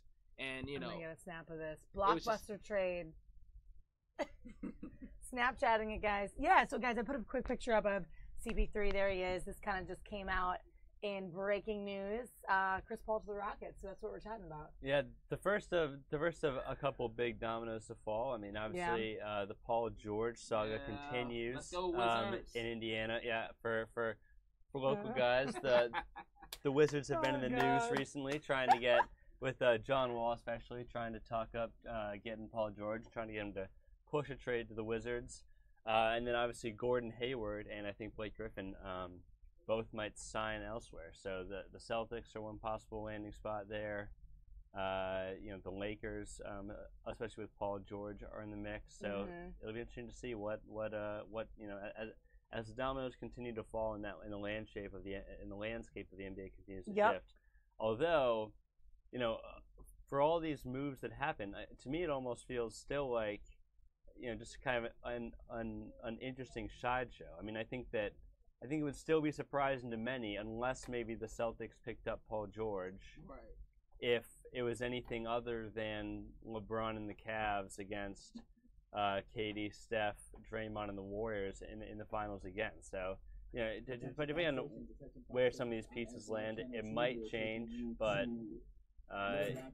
to some extent, I think it's just kind of an interesting sideshow until the fourth matchup between those two teams. Yeah. I feel like now, in the league, like they're finally realizing that they can't just do it on their own. Like a lot of these superstars who've been doing it on their own for long, like such as John Wall, he sees that it's getting harder. Like it's hard. So he's feeling like, look, I need to reach out to another elite player in like someone like Paul George who's available because he feels like he's the missing piece. Same like the Wizards last year.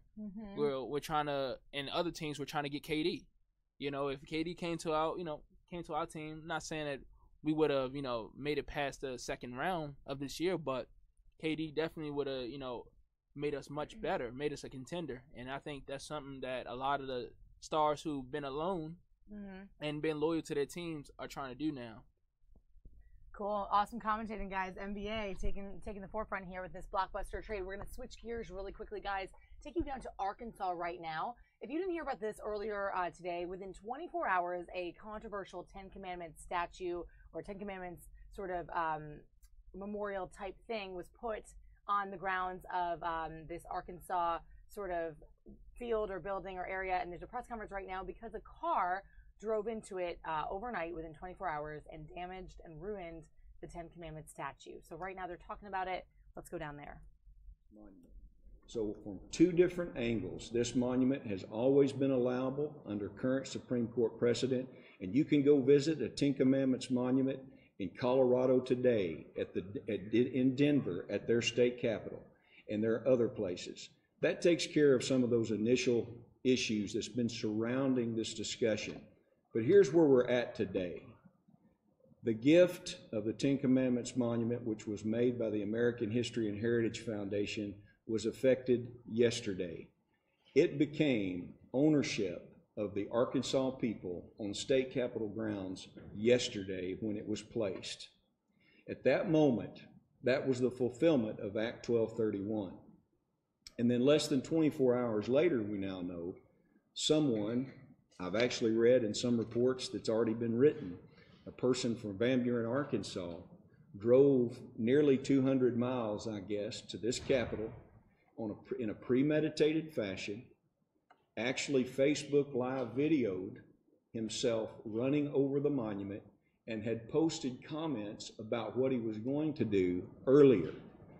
I'm also told, based on this report, that this is the same man that ran over and destroyed the monument in the Oklahoma City at the Oklahoma Capitol, I guess maybe a year or two ago. I'm also reading in the reports that this man actually had made threats against President Barack Obama and had done other things which were very unsettling. I also see that maybe he is even diagnosed with a mental disorder. I don't know. I do question that when a person actually plans out what they're going to do and they actually get in a vehicle, live video themselves doing it. It appears that he knew exactly what he was doing at the time, and I understand he is now in jail here in Pulaski County on no bail, pending an appearance in court. And I hope that if he is mentally unstable, that they will get him some help at this point. But I also know that according to my conversation with Prosecutor Larry Jegley, when he gets the file, that they will prosecute to the fullest extent of the law. My first reactions have been asked many times today. What was my first reaction? My first reaction is great disappointment for the people of Arkansas, because underneath the story of the event is there's something wrong in America when somebody will be so motivated by hatred that they will carry out an act of violence, in this case, against the state capitol in our state. This could have been any issue. And you know that. It just so happens that this is the issue that triggered this person. And this person came to our Capitol and with intent ran over and destroyed public property, all because he simply has a disagreement on an issue. I think that's a real problem. That's the same hatred, that's the same motivation that motivates somebody to put on a mask and take a bat and go to a college campus and attack somebody who's standing there exercising their free speech rights. It's a problem in America. It's the same hatred that motivates a man to go to Virginia, to a ballpark, and ask whether it's Democrats or Republicans playing on that field, and he identifies his target that he disagrees with politically, and he opens fire and shoots these people because they simply have a difference politically than he does. My number one goal today is to ask people to think about this country and where we live and what we want it to be like. I don't want my children or your families to live in a country where people take up violence against each other simply because they have a disagreement. That's not what America was founded upon, and it's not the America that I've enjoyed growing up, and it's not the America that I intend to see develop under our watch. And so I'm calling on all 7,383 state legislators in this country and all of our elected officials, from the local elected officials right up to Washington. We have to take a stand against violence and against people taking up arms on their own or using weapons to destroy things, whether it's property or to hurt people. So that's my first reaction, is my disappointment for the people of Arkansas. Secondly, in my role with the American History and Heritage Foundation, I'm on that board, And we had literally hundreds of people from around the state and around the country that made donations to make the Ten Commandments Monument become reality. I don't have the books with me today, but I know spent well over $20,000 doing this. I can announce to you today that we have already ordered the replacement monument. It is already ordered, and the company is already working on putting that together. And that's where I go back to my role as a state senator. Act 1231 is the law in the state of Arkansas. And this law was attacked by someone. This law will be fulfilled, and we will raise the funds to make sure that it's put back where it should be and hopefully protected if we have to protect that. And so today, I just wanted to be able to speak to you, and I appreciate you coming all together, because I cannot answer all of the phone calls at this time, to say that we're disappointed because the state of Arkansas has actually had an attack upon a monument on our state capitol grounds, and it can't be tolerated.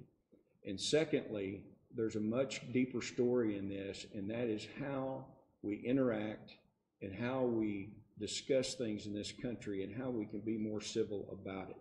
There are many things in this country that I could tell you I don't agree with right now. But I debate that on the floor of the Arkansas Senate in the public square and try to do that civilly, and don't go out and destroy people's property or shoot people, any of those things, to try to act out on my disagreement. That's what I want to see happen in our state, is that we maintain civil debate. And as far as the Ten Commandments Monument is concerned, we've already ordered a replacement, and we will be putting that back up at the appropriate time. And I'll be glad to take any questions. What's the plan to make sure this doesn't happen again? Possible fencing around it, or can we discuss that? Well, I've already mentioned it, obviously, and I want to thank Secretary of State Mark Martin, and especially Deputy Secretary of State Kelly Boyd, who has been through this whole process with the Capitol Grounds Commission, fulfilling their duties under the law. I had mentioned to him this morning after we saw what's happened, obviously you could put steel posts surrounding that, which would prevent a vehicle attack on it again. But the site has been chosen, and I think there's a lot of power in going back and putting it right where it was intended to be. We can't let these types of events deter us from standing firm on the law. And the law said it would be erected. The Capitol Grounds Commission chose the site and put it in. And so we hope to go back in, repair what was damaged, put the monument back up, and then they can put a very light but aesthetically pleasing barrier, which would keep people from doing this in the future. And with it being such a controversial topic in the beginning and still now, did you expect it to be vandalized or anything? We're Americans.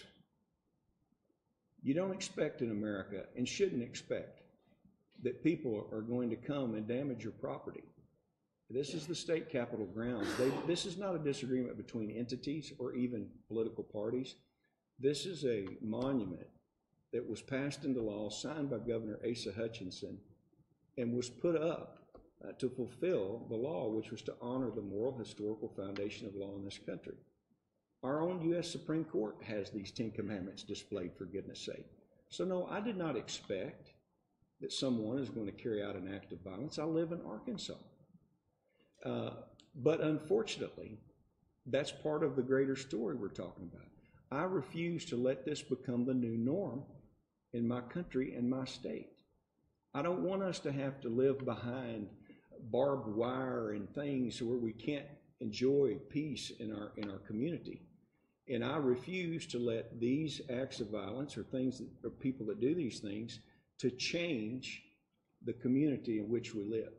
That's when people win. And I refuse to do that. I'm going to stand up for the law, and we'll make sure they're put back. On the broader topic of mental illness, if in fact this man is the person that carried this out in Oklahoma, and since it's manifested on his Facebook page are true, you know, in Arkansas we've had a problem with the mentally ill ending up in prison, but not necessarily being rehabilitated. Do you have any thoughts on mental illness and how it corroborates maybe what the legislature can do for these individuals? That's a good question, and I'm glad you asked it. I have been supportive of the mental health issues in our state, of trying to get assistance for them. I've done that through my votes, through time spent on issues. You know, my office is in Conway, Arkansas. I had a gentleman that appeared in my office unannounced. This happened a couple of years ago, and we found out that he was living in an independent living center, and he had gotten off of his medication. He was diagnosed with schizophrenia, and this has happened. His parents called me because he came into my office, disrupted my office, scared my staff, and said he demanded to use a phone to call his mother. I actually went out and talked with him and walked outside of the office to get him outside of the office, said, "I'll help you," and was able to talk to him, get enough information to call his parents, and they came to pick him up. Yes, we have a problem around the country with people that are suffering from mental illness. And I have a very large family. I've got people in my own family that have suffered through different bouts of depression and things that obviously are considered mental illness. Families have to deal with these issues, so we have to address them. But I will say on this, until I know more, I can't say that that's the cause of what this guy did, because he has had many instances where he has acted out and done these things. I can't believe that he was actually free, that he was walking around. This is a man that they say has threatened the President of the United States. He also carried out some other act in a federal building.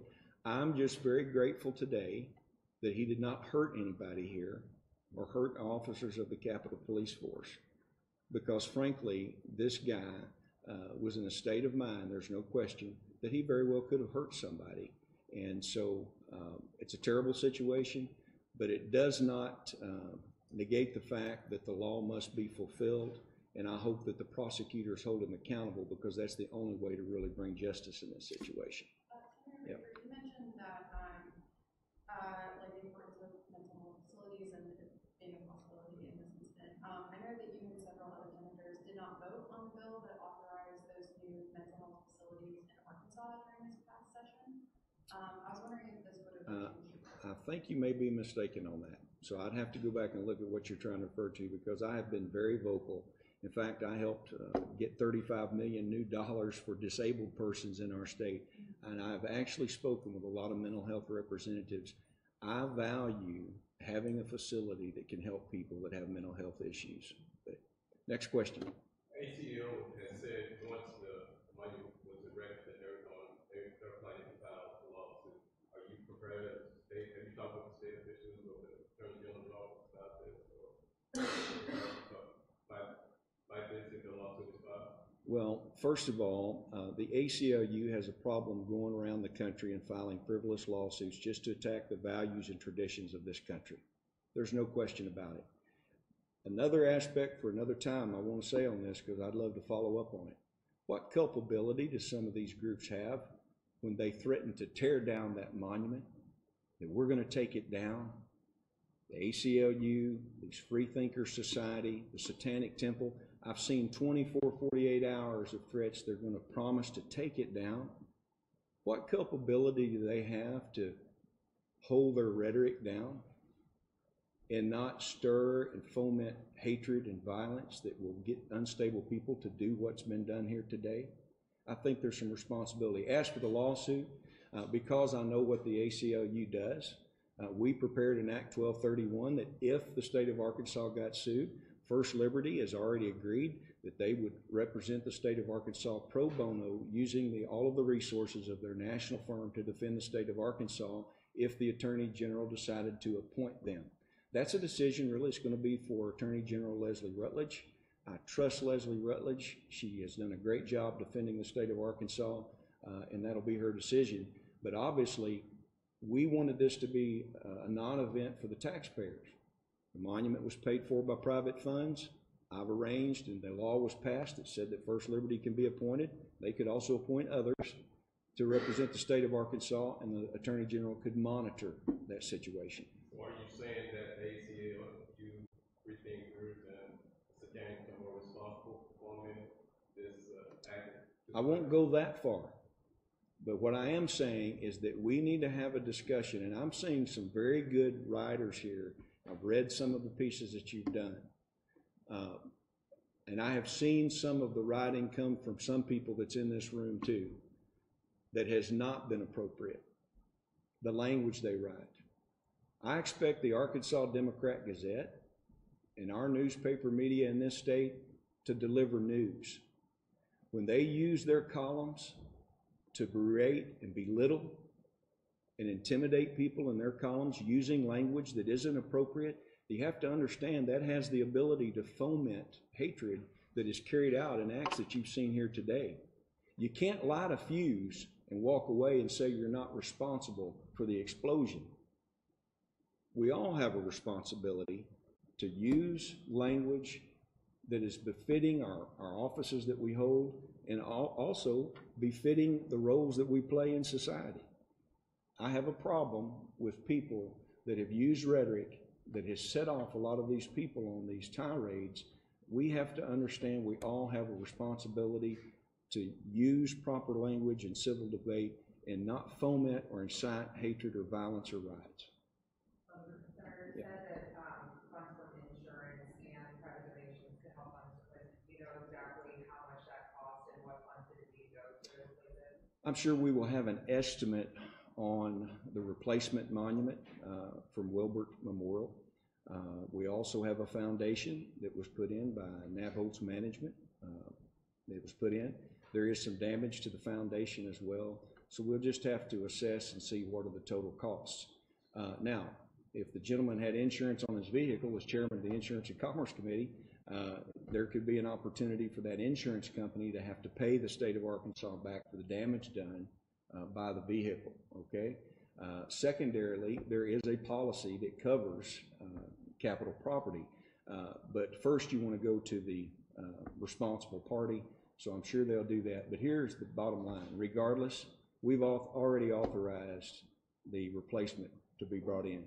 And I actually just got off the phone with a police officer from Las Vegas, Nevada, who called me up and wanted to know where he could send funds to help American History and Heritage rebuild the monument. So there are people that are already stepping up saying that they want to help. And so I don't think there was going to be a problem getting the monument. It'll just be a matter of time. Where else can you send that? American History and Heritage Foundation is an Arkansas nonprofit. This is a brand new entity that was formed after the law was passed. And the mailing address for them is Post Office Box. Actually, my office has helped gather some of that, so you can use Post Office Box 10388, Conway, Arkansas 72034, and that again is to American History and Heritage Foundation. You don't have a GoFundMe account right now? We've had one. We could use that, but I think they're putting together an internet portal which will be able to handle those in the future. How long is those done? You're talking about the monument? Yeah. How long? We don't know for sure. One thing that we did, because we know that groups like the ACLU do what they do, we made sure this monument is an exact replica of the monument that was affirmed in that court order, down to the fact that it's the same South Dakota granite. Guys, just jumping in here to double box our shot, you're looking at a press conference on this incident that happened in Arkansas. It was a privately funded monument of the Ten Commandments that was destroyed within 24 hours of it being placed. And I'm seeing some of the chatter here on our channel, you guys. I guess, Texas, you live close to the Arkansas border. That's awesome. I didn't realize that. So you're kind of close by to this. This all happened in Van Buren, Arkansas, and apparently the suspect Facebook lived the whole event. Later, he was admitted to a hospital for mental health reasons, apparently mental treatment. The charges have not been filed, though. And oh, I'm sorry. That was miscommunication. There was another incident like this that happened years ago where someone, a driver who was identified in Van Buren, Arkansas, did that same thing and then was admitted to the hospital. In this case, actually, there's preliminary charges and there's some more details still coming out. But this guy has been going on and on. There's a lot of stuff that we do know about this, and we've been updating our story on this as well. But it's been an interesting talker. We found this morning and then realized we were getting in this kind of news conference about it in live, so we wanted to bring you down there. But the Secretary of State office down there said that Capitol Police in Arkansas arrested the male suspect early this morning. So that's what we know about the case here. He's answering questions now, but just a little background about the destruction of this monument that was placed just less than 24 hours before it was destroyed on Capitol grounds. It was a 6-foot granite statue, so definitely like a hefty thing to ram into. And we were commenting on there was some type of car, but we haven't confirmed. We're not sure what the car was, but we heard maybe it was something nice, but I didn't see that anywhere.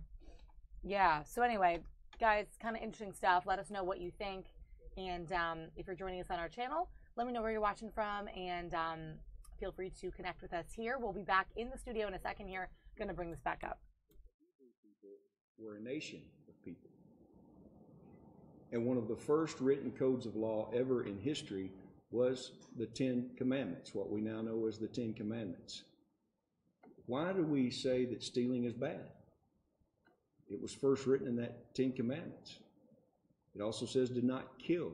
Many of the values that have developed in American jurisprudence, and I'm not just saying this, you can look this up in court opinions from the United States Supreme Court, actually are attributed to the 10 Commandments. It's a moral foundation of law.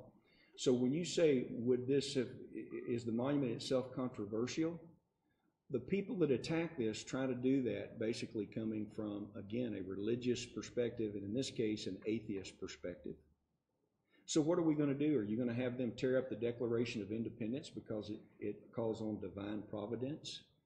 Are you going to have it torn up where it says that we are endowed by our Creator? Or do you want to go down and tear down the "In God We Trust" inscriptions in the House chamber and the Senate chamber of this building? Do you want to rip up the Pledge of Allegiance because we say we're one nation under God? The problem is that we have some people in this nation that have decided that the values of America and our traditions and our history, they don't like anymore. And they have decided that rather than understand we live in a pluralistic society which happens to have majority rule, and there are things that we value that we have as a part of our society, they've decided, no, that's not good enough. They're going to tear it down, or they're going to drive to Virginia and shoot a congressman they disagree with. It's wrong. We're not going to let the insanity become the norm. We're going to restore law and order in this country, and that's what we should do. Senator Gardner actually tweeted something about building it even bigger and higher. Is that the plans at all? Is it the same size? Or? I haven't discussed that with Senator Garner, but he's a friend and he's been very supportive. One of the things that we wanted to do is to make sure, in the spirit of the Van Orden versus Perry case, where a monument particularly was affirmed by the Supreme Court, we have an exact replica of that monument. We didn't want to disturb things and, as you say, do anything that would go outside. But this was already decided. These monuments are standing around the country now. We simply wanted to voice that in the Ten Commandments monument. But I can tell you what American History and Heritage Foundation is going to do, because of a lot of the things that have come at us from the ACLU, and I'll add to that the American Humanist Society that sent me a letter about 2 years ago and threatened me because I was actually raising money privately for the Ten Commandments monument. They pointed out that I was a Christian in their letter. You can look it up. And said, you, Senator Rayford, because you are a Christian, etc., you shouldn't be raising money for that. And so I will tell you what our response is on a private basis. They've inspired us. We want to put up monuments in every state, every county, every city, and every town, and every organization that wants one. We're going to help you do that. And we also are going to help you do In God We Trust monuments. So our response is, you come at us with your hatred, and we come at you with our freedom to exercise our First Amendment rights, and also for communities and organizations that want them to say we stand for these values. We're going to help you put them up. Any other questions? Just to be clear, will any money be used, any state money be used for the replacement of the area? It's definitely not our intent. All of the costs for the installation, the erection of that monument have been donated to state, and actually we have given, the American History and Heritage Foundation gave 10% extra to the state for maintenance. So there was already funds put in place for maintenance. So obviously there's no intent for anybody to use taxpayer funds to do that. We wanted to help out. Guys, I've got to be at another event. I've got 2 minutes. Is anything else? Any other questions? Considering that the guy who knocked the monument over was claimed to be communing with Lucifer and thought that Michael Jackson's spirit was tracking the beat, is it fair to attribute a political motive to a guy who's clearly that mentally? I can't affirm anything you've just said. I can't affirm that. Okay. I don't know. I can tell you this, though. The man that claims to be the head of the Satanic Temple filed documents in the state of Arkansas under a fake name. So is he mentally ill? Or is he culpable? You see, you got to understand the kind of people you're dealing with here. This guy runs around the country using the name Lucian Greaves. It's not even his real name. And he signs documents. He has basically illegally affixed his signature to state documents, which, by the way, probably is a crime. So I can't speak, sir, to his mental state, but I can tell you that he stated in his own writings that he was intending to do this. So you'll have to leave that to a doctor to determine whether he is sane or insane. But what I do know is he committed a crime. And we'll hope that the justice system will take care of that in due time. Any other questions? Obviously, we thank you for coming. If you do have follow-up questions, you're welcome to get hold of us. Appreciate your time.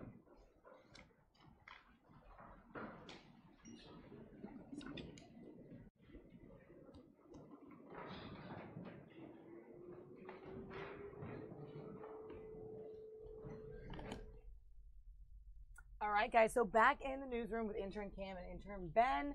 Guys, that was a pretty long presser about that case down there in Arkansas, but definitely not something you see every day. This monument destroyed within 24 hours, and a lot of controversy surrounding it. Definitely something to think about, to talk about. Like I said, this happened down in Arkansas. A monument was smashed to pieces, and it was a 6-foot granite statue of the Ten Commandments. So a lot of this, of course, is controversial. It's there's, I guess, sort of religious stuff behind it as well. If this guy was an atheist, whatnot. Mm-hmm. So yeah, a lot to be said about that. I think destruction of property. I mean, I don't buy the atheism like or defense as much. Right. Like, because I mean, and he mentioned like there's so much in the United States. There's like mentions of it. Right. Like the Pledge of Allegiance, like, with you God, know, in building, yeah, with God. So, like, you know, there's just no reason at all. Like, you know, it's not like it was a you know, parade, and it was just like a monument set up in a park. Like, there's no reason to, you know, go destroy that. So I think it was more just he wanted to cause some kind of chaos, and and that's, I guess, just how he decided to do it. But right. I don't really buy the atheist defense as much. Yeah. So I was just gonna say, like I mentioned earlier, the same type of thing happened at Oklahoma's state capitol at a Ten Commandments monument as well. So this sort of harkens back to that event 3 years ago, and again, a privately funded granite monument to the Ten Commandments. So yeah, like Kim said, not really you know, you don't really buy it. I get that. What do you guys think about it? Let me know. I mean, and the fact that it's privately funded, like you know, it's not even like tax dollars or anything are going into that. It's, you know, so it's not like he has an argument of like I don't want my money spent on religious objects. Like, that's not a valid excuse. So, you know, so it's not. Yeah, to me, you know, it's inexcusable anyway. But you know, the atheist thing doesn't even begin to cover it for me. Yeah, definitely not something I was ready to read about this morning, but you know, it broke out last night, and there we have it, guys. All right, guys, over now to the Senate floor. Chuck Schumer is talking. He's always pretty interesting and passionate on the floor. Let's go over there. That's coming in live from Capitol Hill.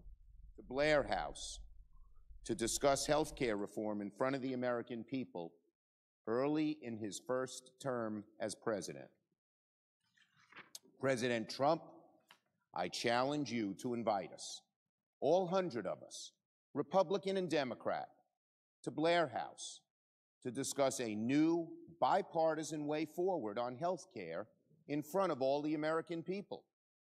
It would focus about what you, Mr. President, have talked about in your campaign: lower costs, better health care, covering everybody, not on tax cuts for the rich, not on slashing Medicaid.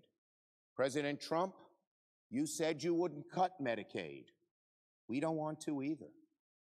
We Democrats are genuinely interested in finding a place where our two parties can come together on health care. We want to bring down premiums too. We want to bring down deductibles too. We want to stabilize the marketplace. We want to control the outrageous costs of prescription drugs, another thing the president talked about in his campaign. There is plenty of common ground for us to come together around. We believe our health care system has made important progress over the past 8 years, but it still needs to be improved in many ways. We admit the Affordable Care Act isn't perfect. There are ways we can improve on that law and on our entire health care system. So let's talk together about how we can achieve that in a bipartisan way. If my Republican friends abandon cuts to Medicaid, highly unpopular with the American people, abandon tax breaks for the wealthiest few, highly unpopular with the American people, we Democrats are more than willing to meet with them in the White House to talk about how to improve health care for the American people, how to lower deductibles, how to provide better health care for more people at a lower cost. Because that's who we Democrats are fighting for, the average American family, not the wealthy few. Today, we can turn over a new leaf and discuss health care legislation the way our founders intended our government to discuss legislation, as a true debate between all of our country's representatives. Now, yesterday, the majority leader reminded Republican senators that if they failed on their partisan health care bill, they'd have to negotiate with me, the minority leader, and by implication, our Democratic colleagues. When did the prospect of bipartisanship become a cudgel instead of an opportunity? When did bipartisanship become a threat? That's not how Congress is supposed to work. Negotiation with the minority to seek a compromise should be the first option, not the last resort. Let's start over and get back to legislating in a way deserving of the grand tradition of the Senate as the world's greatest deliberative body. Providing for affordable and quality health care is an issue we should grapple with, all of us together. It is one of the most important things we can do for our country. We can do it, but only if we do it together and put the partisan ideology aside. So I challenge the president, invite us all to Blair House. Let's see what we can come up with. Let's try. We Democrats have on several occasions sent letters to our Republican colleagues asking for bipartisan talks on health care. So far, we've been rebuffed. Now, with the demise of this bill yesterday, its inability to get enough votes to proceed, we have an opportunity to go back to the drawing board. We are willing to debate and compromise on health care, but we have to be included. And it has to be a discussion on how to actually improve our health care system for the American people, not slash Medicaid to pay for tax cuts for the wealthy. We can meet and we can try. Or the Republicans can stick to the same partisan approach on health care, which so hurts working families and so benefits millionaires.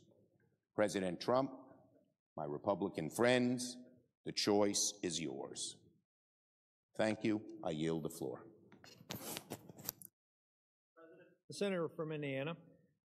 Mr. President, for all of the discussion about delays, politics, the process, vote counts, budget scores, and analysis, it's critical we remember that this healthcare debate is first and foremost about people, our friends and neighbors, and their families. It's about moms and dads, sons and daughters, sisters and brothers, grandmas and grandpas. We all agree everyone needs access to quality, affordable health care. Regardless of how healthy you are today, everyone needs the peace of mind that if you get sick, you'll be able to get the care you need. We all know someone who has fought cancer, or diabetes or multiple sclerosis, or has a child battling a chronic condition or disease. In our shared experiences and relationships are shared values. Each of us wants our loved ones to be healthy and to live long, full, happy lives. We want what is in the best interests of our families and our friends and our neighbors. I've seen these values firsthand through the stories of Hoosiers who recently wrote to me out of desperate concern about the Senate health care bill. I've heard from everyone, from working parents to students to seniors, that access to quality and affordable health care is critical to their ability to raise a healthy family, to contribute to our communities, and to live our final years in dignity. Take Connor. Connor's a lawyer, and Sarah, a nurse practitioner, and their family in Fort Wayne as an example. In 2015, Sarah was diagnosed with multiple sclerosis, an autoimmune disease that attacks the nerves in her brain and spinal cord. As Connor wrote me, like everyone else who suffers from MS, my wife didn't make this choice. She didn't choose to have MS. Sometimes people get sick. Sometimes people are diagnosed with chronic conditions through no fault of their own. If untreated, she would become severely disabled and her condition would get progressively worse. The best possible outcome for Sarah is controlling the disease and limiting the spread of the symptoms, because there currently is not any cure. Connor and Sarah worry that under the Senate health care proposal, they'd be subject to annual and lifetime caps, making Sarah's treatment unaffordable. Through the Senate health care bill, states could seek waivers that would allow them to get rid of essential health benefits and implement annual and lifetime caps, even for health insurance plans that people receive through their work, just like Sarah does. For Connor and Sarah and others that suffer from conditions like MS, the reforms that prohibit limits on coverage allow them to have the peace of mind that they can live full lives despite their disease and their diagnosis. It's stories like Sarah's and Connor's that remind us why this is such an important debate. It's inherently personal. It's about the health, the well-being, and it's even about the life and death of our loved ones. It's about not going to the ER just to visit a doctor. It's about financial security. It's about financial security so our families aren't one illness or one sickness away from bankruptcy. Take, for example, Beth and Brad from Plainfield, Indiana. They're the proud parents of Kyle. Kyle has special needs, and he relies on Medicaid, not only for his health care, but literally to help keep the family together. Beth recently wrote me, Kyle's on a home and community-based Medicaid waiver. It's not mandated.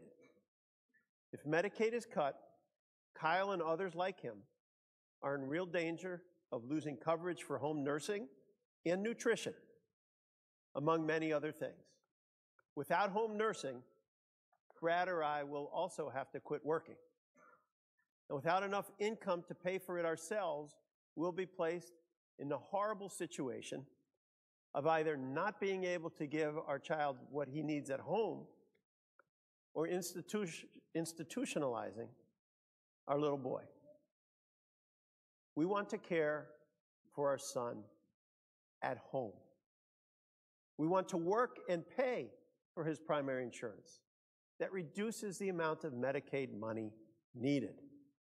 We want the independence, the freedom, and the responsibility that the minimal supports through Medicaid allow. And Lori from Kokomo, Indiana, wrote to me about her 3-year-old daughter, Savannah. Savannah has a long list of medical issues. She's had 2 open heart surgeries, 8 heart catheterizations, 1 pacemaker placement, and countless other procedures. Her medical bill... Guys, speaking of healthcare, if that was too much on the Senate floor, I understand. That's what we had coming in live. But now we have more coming in live, bottom right of your screen here. Protests on Capitol Hill. I apologize. The lighting is tough in those hallways, but it looks like this is going on now. Another one of these protests that we've seen that they sort of desire media attention, and they've planned these out in most cases. Check it out here. It looks like people being dragged away from outside of, not quite sure. Last time we saw this, we saw people getting carried out of the building. There was like 4 police officers per person, carrying them out one by one. Yeah. That was at Mitch McConnell's office. Yep. Outside of Mitch McConnell's office. Here's some sounds here, guys, so you can listen in. Once again, live protests on Capitol Hill.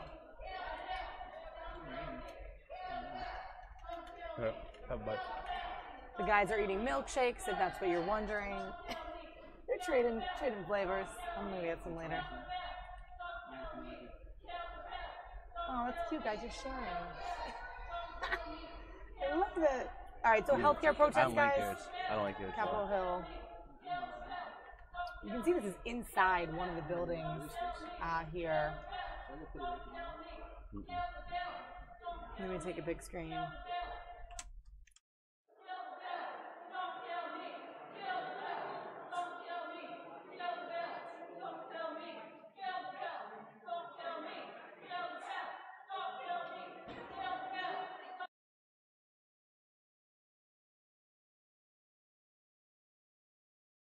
My faith also teaches me that we all deserve to live with dignity.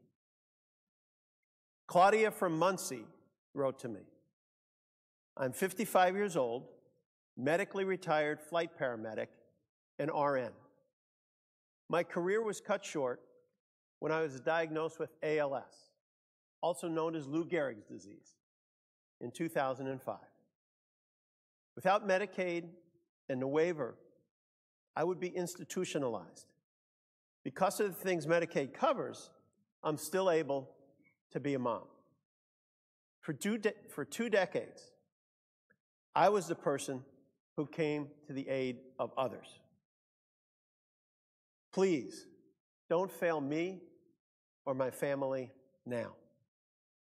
This bill would fail Claudia and millions of others. It would force Claudia's family and families across the country to pay more, not less, or to even put critical health care out of reach. You don't have to take my word for it, though. The American Heart Association calls this bill heartless. The Catholic Health Association says the bill is devastating. The American Academy of Pediatrics says it fails children. The American Cancer Society says the bill could greatly harm millions of cancer patients, survivors, and those at risk of the disease. AARP, the American Medical Association, the American Hospital Association, and Catholic Charities oppose this bill. Here in the Senate, we've been hired by the people we represent to continue the proud American tradition of leaving our children a country that's even better than when it was given to us. We owe it to the people we serve to ensure they have health care that's affordable and accessible. Ohio's Governor, John Kasich, recently said, when he talked about the challenges with our health care system, that this will never, ever be solved with a one-party approach. He is right. In order to strengthen our health care system, we'd be a lot better served by working together with a bipartisan effort and with input from those who provide health care every single day. The doctors, the nurses, the hospitals, in urban communities, in rural communities, all across our country. And most importantly, we need to remember the patients and the caregivers who rely on our healthcare system. We can do this together. And a big dose of Hoosier common sense would be a huge part of it. Thank you, Mr. Speaker, or Mr. President.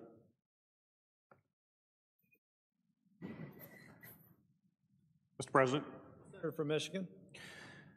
Mr. President, I have always believed that elected officials should do more listening than talking. The breadth of issues that we address here in the United States Senate is vast and diverse as our nation. We rely on input from experts, from stakeholders, and constituents to craft responsible, meaningful policy. In the past month alone, I've had the opportunity to attend bipartisan hearings on cybersecurity, countering violent extremism, self-driving cars, rural broadband, nuclear defense policy, and the posture of our armed forces, just to name a few. These issues are vital to our economy and our national security, and they are worthy of the time and effort that went into convening these very important hearings. But over the same time span, the United States Senate did not hold a single hearing on health care while a handful of Republican members drafted a flawed health care bill behind closed doors. Health care policy is unique. It is very complex while also being deeply personal. Throughout our lives, doctors and nurses are with us for some of our most significant moments. Whether it is responding to trauma in an emergency, helping us live with chronic conditions, devising treatment plans for an ailing parent, or delivering a newborn child. Our medical professionals are there for us when we are at our most vulnerable. And we are all vulnerable. Life does not discriminate. Anyone can get in a car accident and need months of physical therapy. Anyone can be diagnosed with cancer and require surgery and radiation or chemotherapy. Anyone can have a son or daughter born with cystic fibrosis. But in this great country, I believe no one should ever go bankrupt because they get sick. And no one should ever die because they cannot afford quality health insurance. No matter, I believe that healthcare policy is very complex, and we have to work very hard at it. But I'm also guided by a very simple moral concept, that no matter who you are and no matter where you live in this country, no citizen should ever be forced into bankruptcy because they are sick. And no one should ever die because they can't afford quality insurance. And I urge my colleagues to use the coming days to think about their goals for healthcare in our nation and be guided by their own moral conscience. Passing a politically expedient proposal that can get 51 Republican votes after significant arm twisting so that the Senate can move on to tax reform is not in the best interest of the American people, and I believe it is simply irresponsible. I believe that we should provide the best care possible to as many Americans as possible while making sure that it is affordable. Now, I honestly can't say whether my Republican colleagues share these goals, but I can say that the Senate health care bill that we saw this week does not hit the mark. I urge my colleagues to use the coming days to really think about what this bill will mean for the families in their state. I feel fortunate that Michiganders have been willing to share their heartfelt stories with me in recent years. They are fearful that repealing the Affordable Care Act will not only put themselves in jeopardy, but also their friends and family and neighbors. I've heard from Amy from Metro Detroit. She's 53 years old and has type 1 diabetes, also known as juvenile diabetes. Amy is self-employed small business owner, and before the Affordable Care Act, insurance companies viewed her diabetes diagnosis as a pre-existing condition and were able to charge her more because of it. After the Affordable Care Act was implemented, Amy was able to shop around and find a much more affordable plan with the same level of benefits that she had before. While Amy does not qualify for subsidies to help purchase insurance, she was still able to cut her health care cost in half, because of the Affordable Care Act. Amy fears, and rightfully so, that if the Republican health care bill passes, her costs may skyrocket, jeopardizing her business and everything that she has worked her entire life for. I've heard from Tammy, who lives in Marne, Michigan, and Tammy's daughter, Erin, is 10 years old. Erin was diagnosed with cystic fibrosis at 18 months. She takes 23 pills and does 2 hours of breathing treatments each and every day. But she's a fighter, and her whole family has pulled together to support her, but they are also very worried about her future.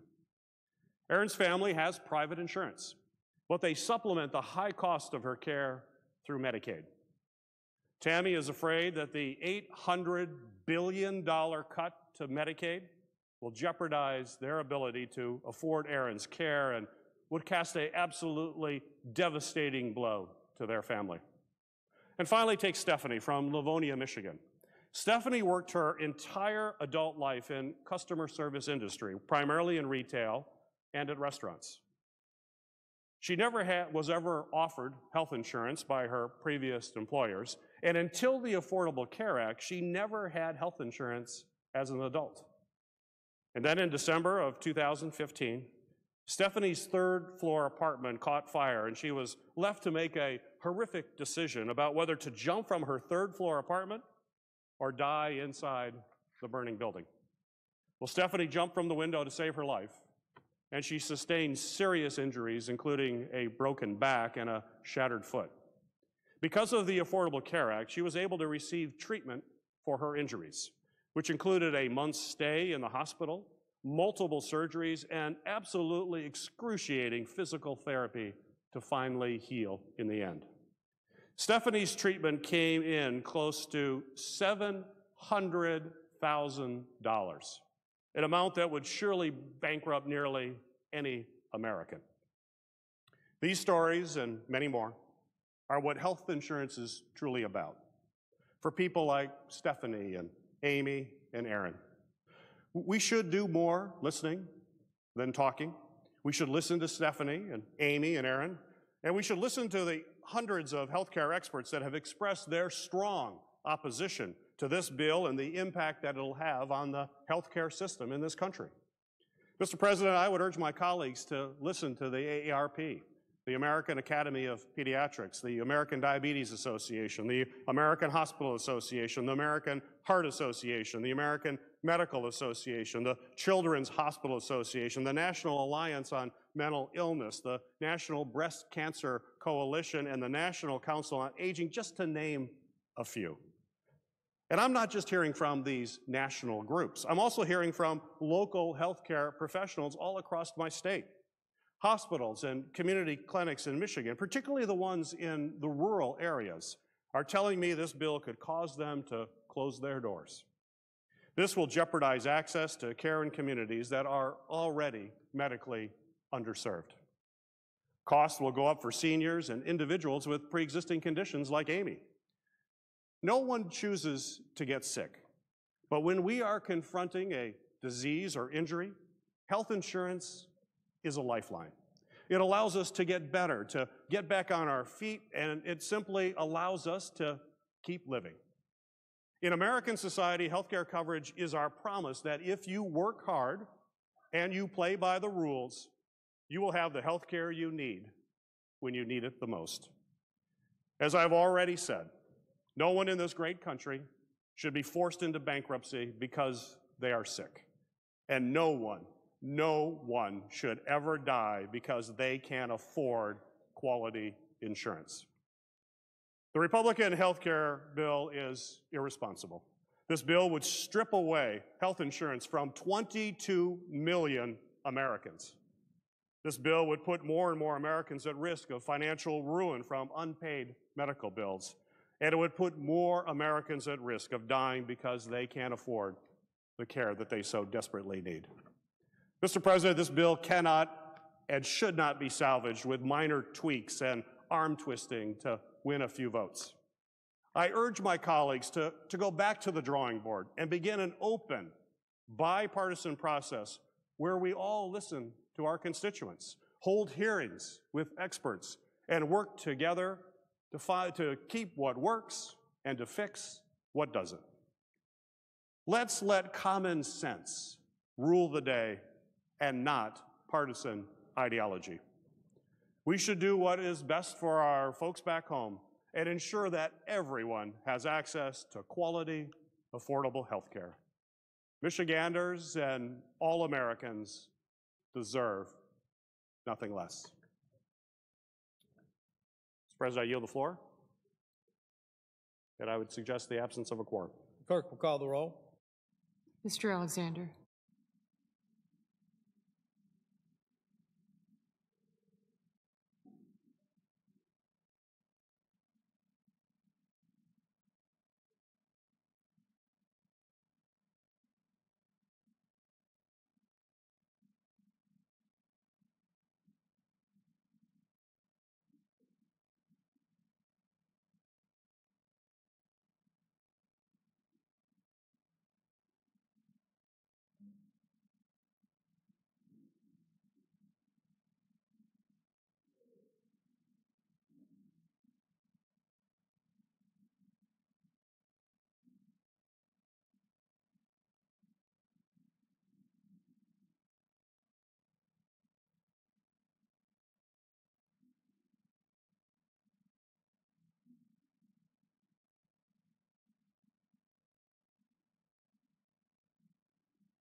Yeah, guys, so you're looking at a picture inside the Senate chambers here in the floor where the vote was going to happen, right, Cam? But it's not today. Yeah, I believe it was going to happen today.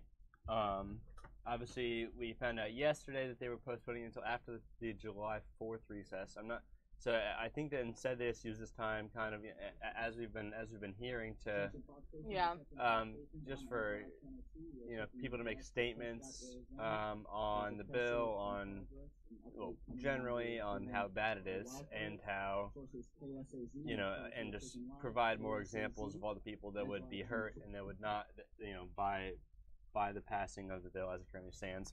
Now we know that since the bill vote was put off, they are going to most likely have to revise it in some way, bring it back towards the middle to at least pick up all of the Republican votes, or most of the Republican votes. And so, I don't think that anything is going to really go through with this in the immediate future. It'll be a month, probably. Yeah, probably. So we'll see what happens as we come back from the 4th of July holiday, guys. Silly One, thanks for joining us in Texas. And I'm just reading some of your old comments.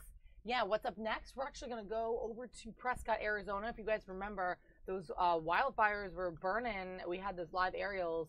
Looks like there's going to be a presser on this, and they're getting ready to talk about it here. Let's bring the sound up there. Seeing hotshots and firefighters coming from? So the hotshots, we have hotshot crews from California, Idaho, Montana, Arizona, New Mexico, Nevada. That's the ones that ring off the top of my head right now. Any injuries reported? So we had one injury this morning, and I'll say one injury. No serious injuries. It just was a minor injury. To a firefighter? Yes, ma'am. And how many people are evacuated right now? Ooh. I will have to get back with you all on specific numbers of that. Maybe the county or EOC can help us out with that. Yesterday we had unconfirmed reports about some residents were told to evacuate, leave your animals behind, open up the gates and just let them go. Is that order been out, or is that just a rumor? Again, I'd have to ask the county sheriffs on that.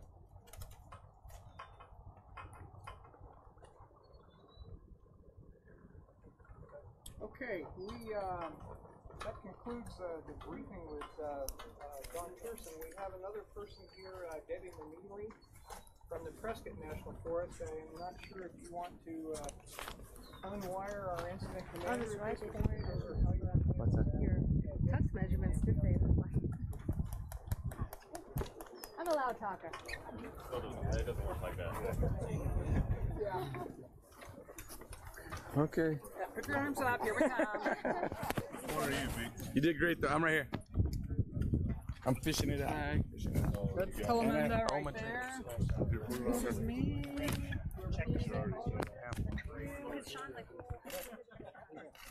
Get in there before everybody else does. Yeah.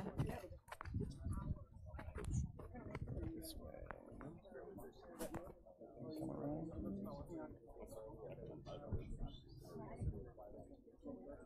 I think I got the right one. Yeah, your pockets, sorry. Okay, yeah, that's fine. They should be. They're Velcroed. To what? All right, guys, back in the studio here. Thanks for joining us on Fox 5 Live. We're just jumping around the live news sources about what we have coming in. Apparently, we just heard some breaking news in the D.C. area. We're about to get, hopefully, some chopper feed on that. We're going to bring you over there. But apparently, there is an overturned car in Germantown, Maryland. That's in Montgomery County. Montgomery County police said that they received a call for this vehicle in the 1 o'clock hour. So this just happened about 20 minutes ago. And bystanders were able to flip it back over and get the occupant out. So that's what we're hearing. Pretty crazy stuff. Let's try to see if we can get some aerials of that. So while we work on that, I'm going to bring you back to a shot of the Senate floor, and then we'll be back with you to see if we can get that chopper feed.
restrictions across the forest.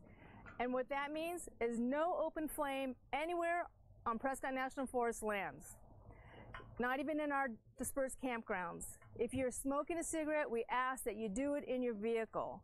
We ask that you do it in your home. We ask that you do not throw it out your windshield onto the highway. You know, there's one less spark. We have all these campaigns to remind the public of safety. And at this time, our resources are busy. They're busy across the Southwest.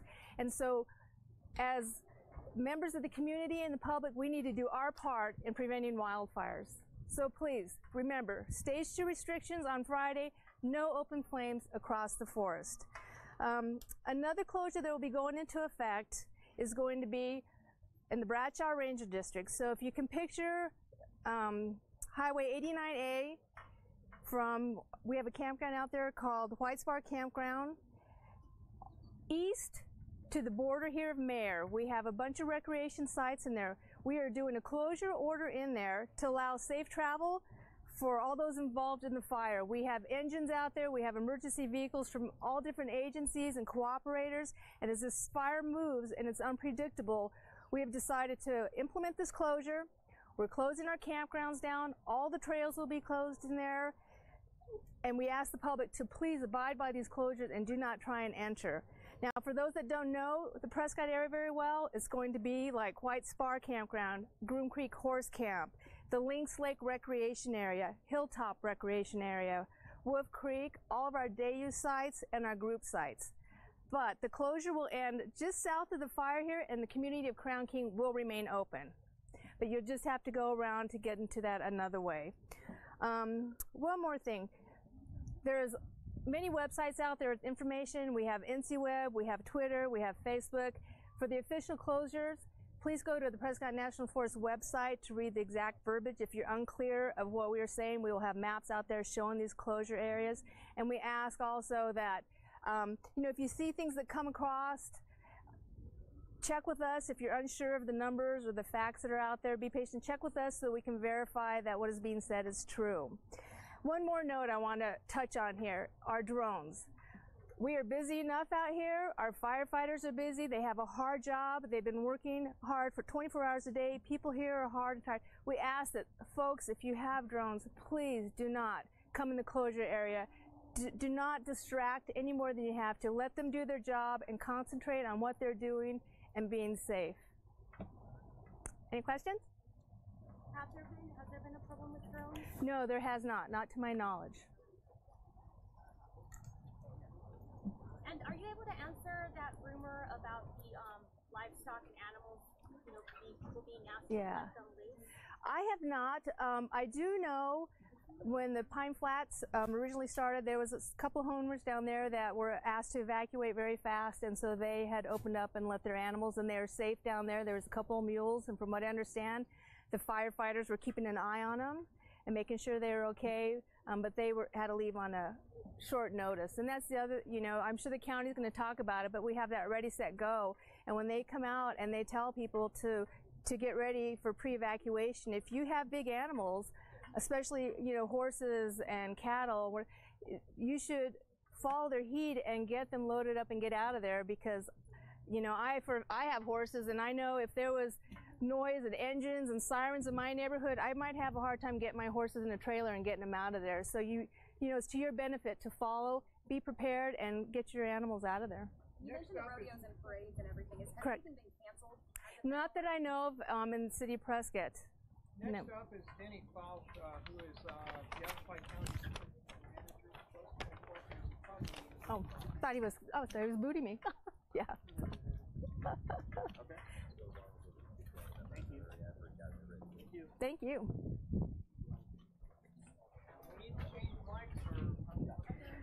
I'm going to put him out on eBay.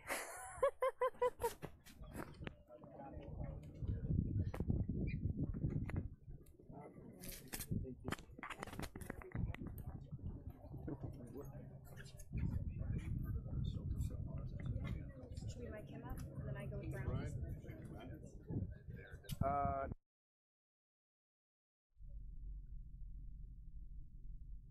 All right, guys, I think that is ending that press conference there on the fires for us. We're still working on getting that chopper feed of the recent breaking news out of Montgomery County of the overturned car. So I'm looking for that right now as we speak.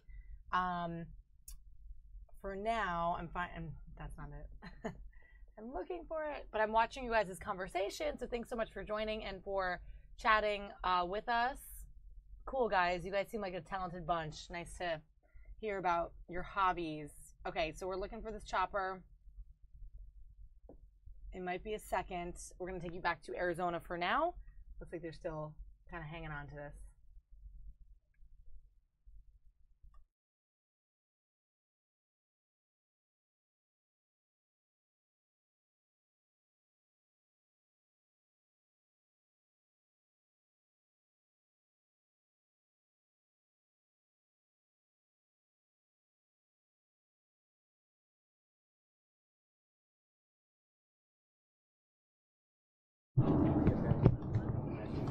Good morning.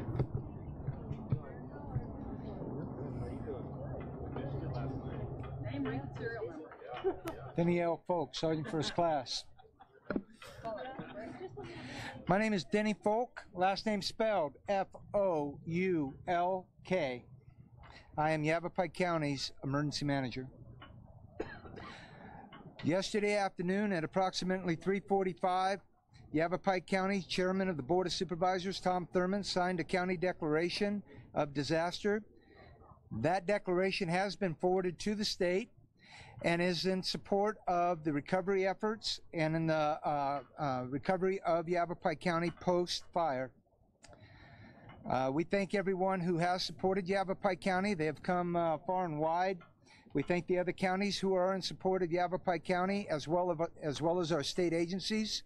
We also would like to thank FEMA for the Federal Fire Management Assistance Grant, which was granted to assist in the suppression, as well as the Emergency Protective Procedure funding that it was made available to us. At risk right now, we have approximately within the polygon of the evacuated area, approximately 3,000 structures. The determination of how many of those are homes versus sheds, barns, is yet undetermined. We know that approximately 2,000 residents have been affected. Currently, we have one people shelter, animal disaster services shelter open, and large animal shelter open. American Red Cross is reporting 57 people in our shelter.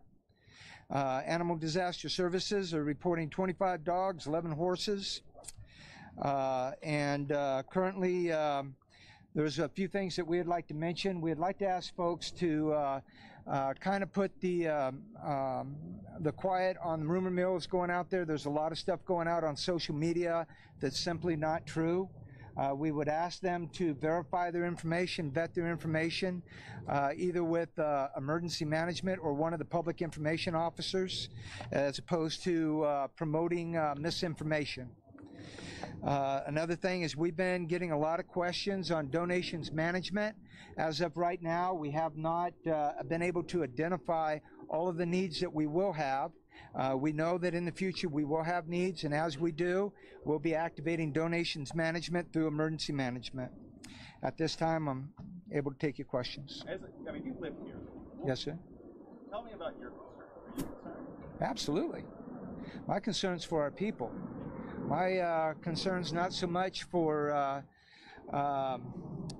the obvious. It's for the people itself. Fire is a very, very personal thing. When you lose memories, when you lose homes, you know that affects you for a very, very long time. Is this something that people are used to living with here, or is this? I mean, were we ready for this fire?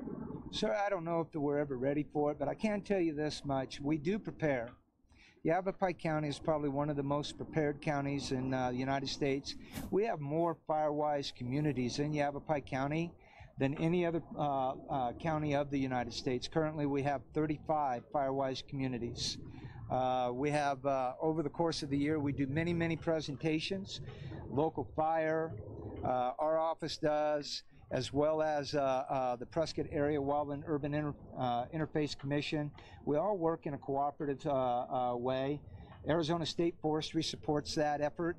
The Prescott National Forest is a great, great partner, as well as the Bureau of Land Management, and Arizona Department of Forestry and Fire Management is also a wonderful partner. We have an exceptional cooperative arrangement in Yavapai County. So yes, sir. Over the last year, 49,000 acres were mitigated off the Prescott National Forest and the cooperating surrounding areas. That is a sizable amount of land, and that's not to mention the personal property mitigation that has gone on. Extensive work has been done in Yavapai County. I'm very, very proud of our cooperators and very, very proud of our citizens. You say 2,000 people in total have been affected by this. How many of those people have been evacuated from their homes? Out of that range is going to be somewhere between 1,562 and 2,000 folks. Declaring an emergency, an emergency declaration, does that mean you're requesting compensation or state aid? What does that lead to, that declaration? Under the Stafford Act authorities and 44 CFR, there's a process that has been established as to how you request assistance from the state and the federal government. That's called the Stafford Act. And under that, one of the categories that is requested is public assistance. In that, there are multiple categories that you can ask for: debris management, permanent work, emergency protective procedures, and there's a considerable list there. When we ask for a fire management assistance grant, it basically covers two of those categories. But we also have to consider other things like damage to the roads, damage to drainage areas, damage to homes which may require debris management. So there's a lot of other areas that extend beyond the FMAG that we have to be considerate of. And it's in support of our citizens and in support of our county government. We've asked the governor to declare and provide assistance under the Governor's Emergency Fund, which is covered under Arizona Administrative Code Title 8, as well as Arizona Revised Statutes Title 26. We thank our state. Our state is beautiful and very, very supportive of the things that we do here. And so with that, we've made the request and we've sent it up, and it's in their consideration at the moment. How long does that normally take? Normally it takes a few days for them to go through, evaluate, to make sure that the need exists and that we're able to meet the needs through that process. The next process above and beyond that is a presidential declaration that then it would be forwarded to our president via FEMA, and they would make the consideration based upon the cost of recovery and the per capita associated with that. What would you want to say to your constituents, to your residents, right now, if they're concerned about their home? I want to let you know that our firefighters are exceptional. They're working very, very hard to support the effort in structure protection, as well as getting the fire out right now. You are very well prepared. Make sure that you yourself and your family are prepared. Dwight D'Evelyn, our Sheriff's Office PIO, will talk more about that particular issue. But let them know that our firefighters are working very hard to protect their homes and to protect their property.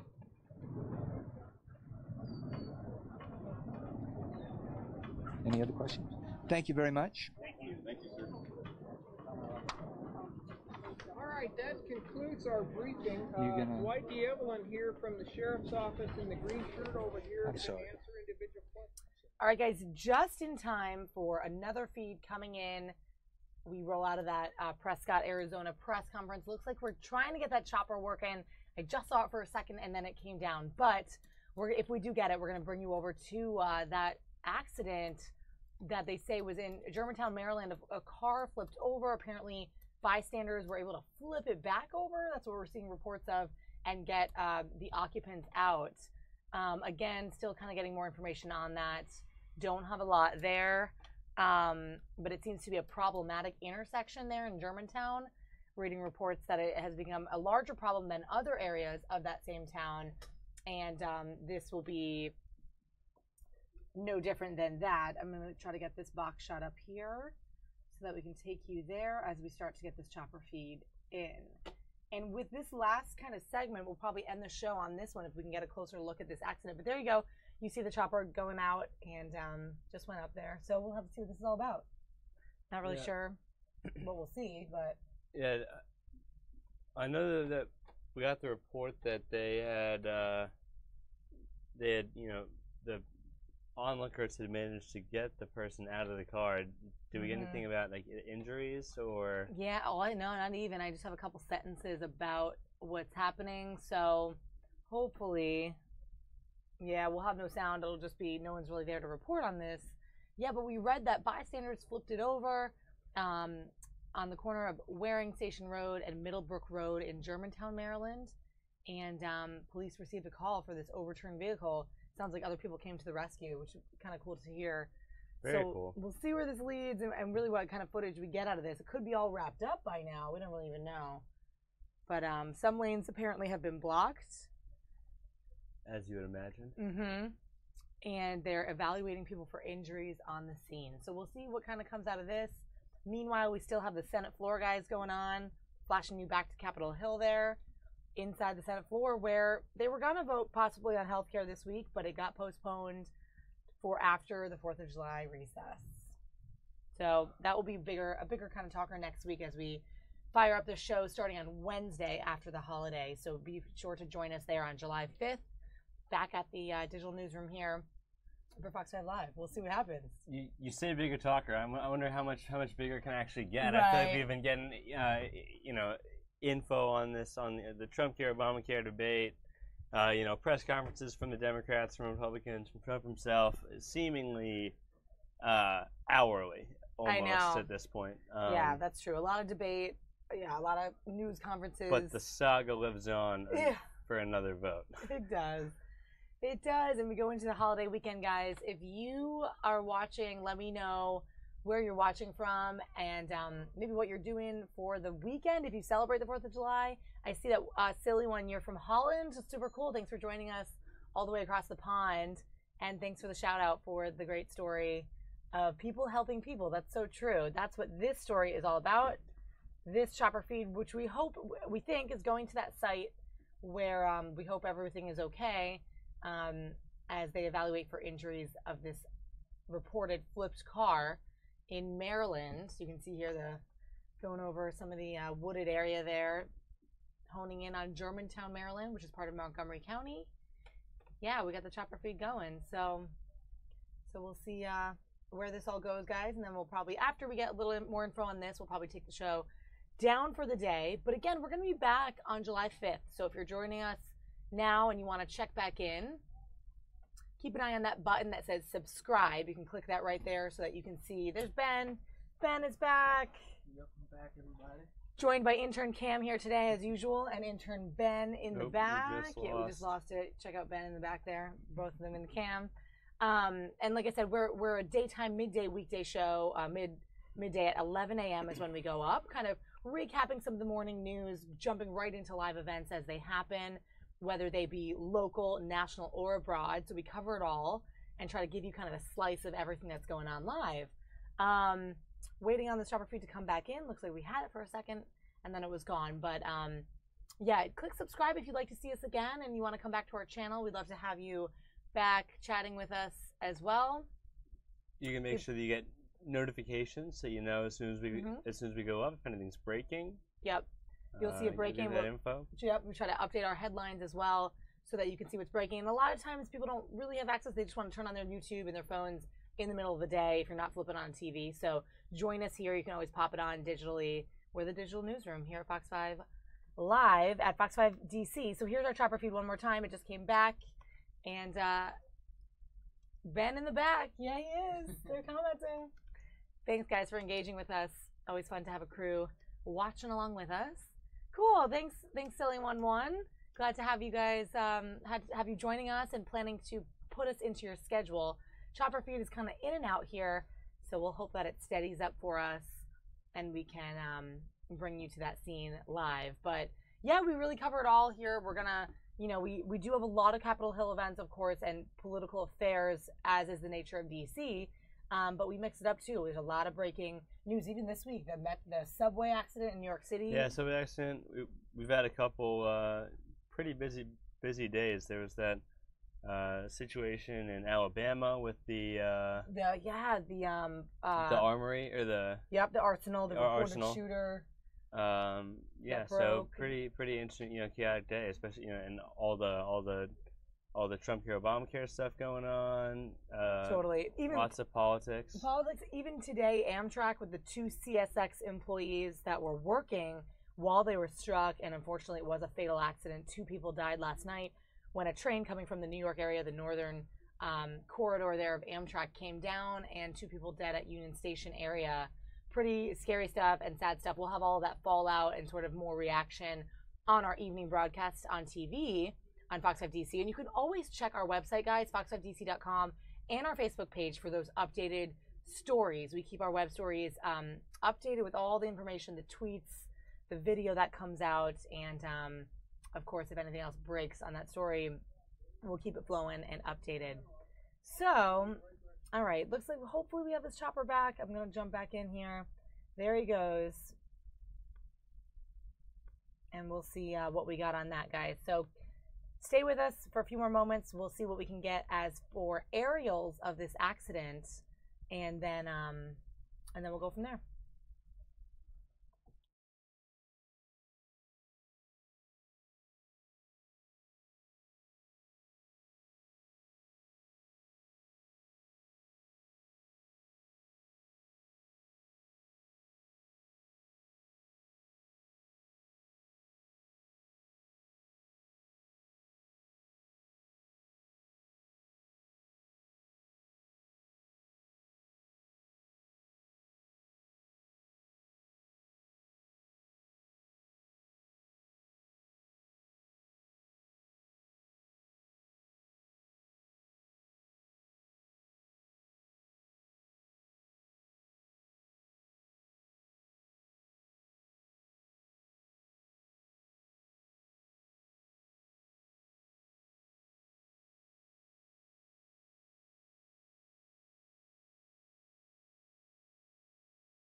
All right, guys. Once again, if you're just joining us, we're waiting on this chopper to go overhead to an accident in Maryland, hoping that things are okay. There aren't any severe injuries here, but we fired up the chopper to get out there to get some visuals of what was apparently an overturned car. Now, we're hearing that some bystanders actually helped in this situation and flipped it back over and possibly really saved the day in this scenario. So just getting some aerials there as this chopper heads out to Maryland. So thanks so much for joining us on our feed, guys, as we go into this beautiful afternoon here in DC. Now, I know a lot of you guys are watching from elsewhere, so it's probably, it's a different time in Texas. It's a different time abroad, of course.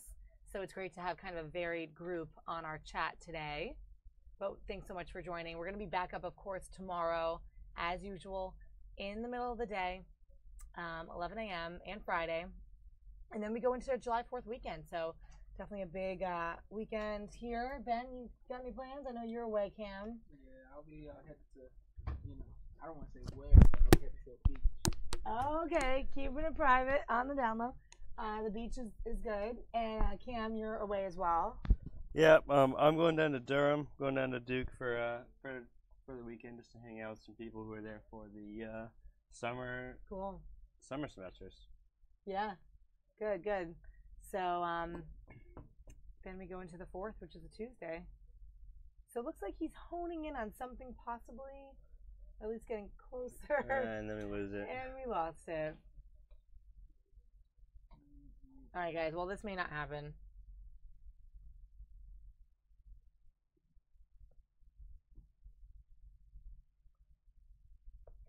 All right, having a feeling this may not happen, guys, but if anything is pressing, we'll talk about it on tomorrow's show to give you sort of the recap of what is seen on this chopper. I think that's going to be it, guys. Any last comments for us or any questions? Ben in the back. All right, guys. So with that, we hope that you enjoyed the feed today. A lot of stuff kind of coming out there. Those Arizona fires, the Arkansas 10 Commandments monument that was damaged, as well as, of course, some other stuff on Capitol Hill.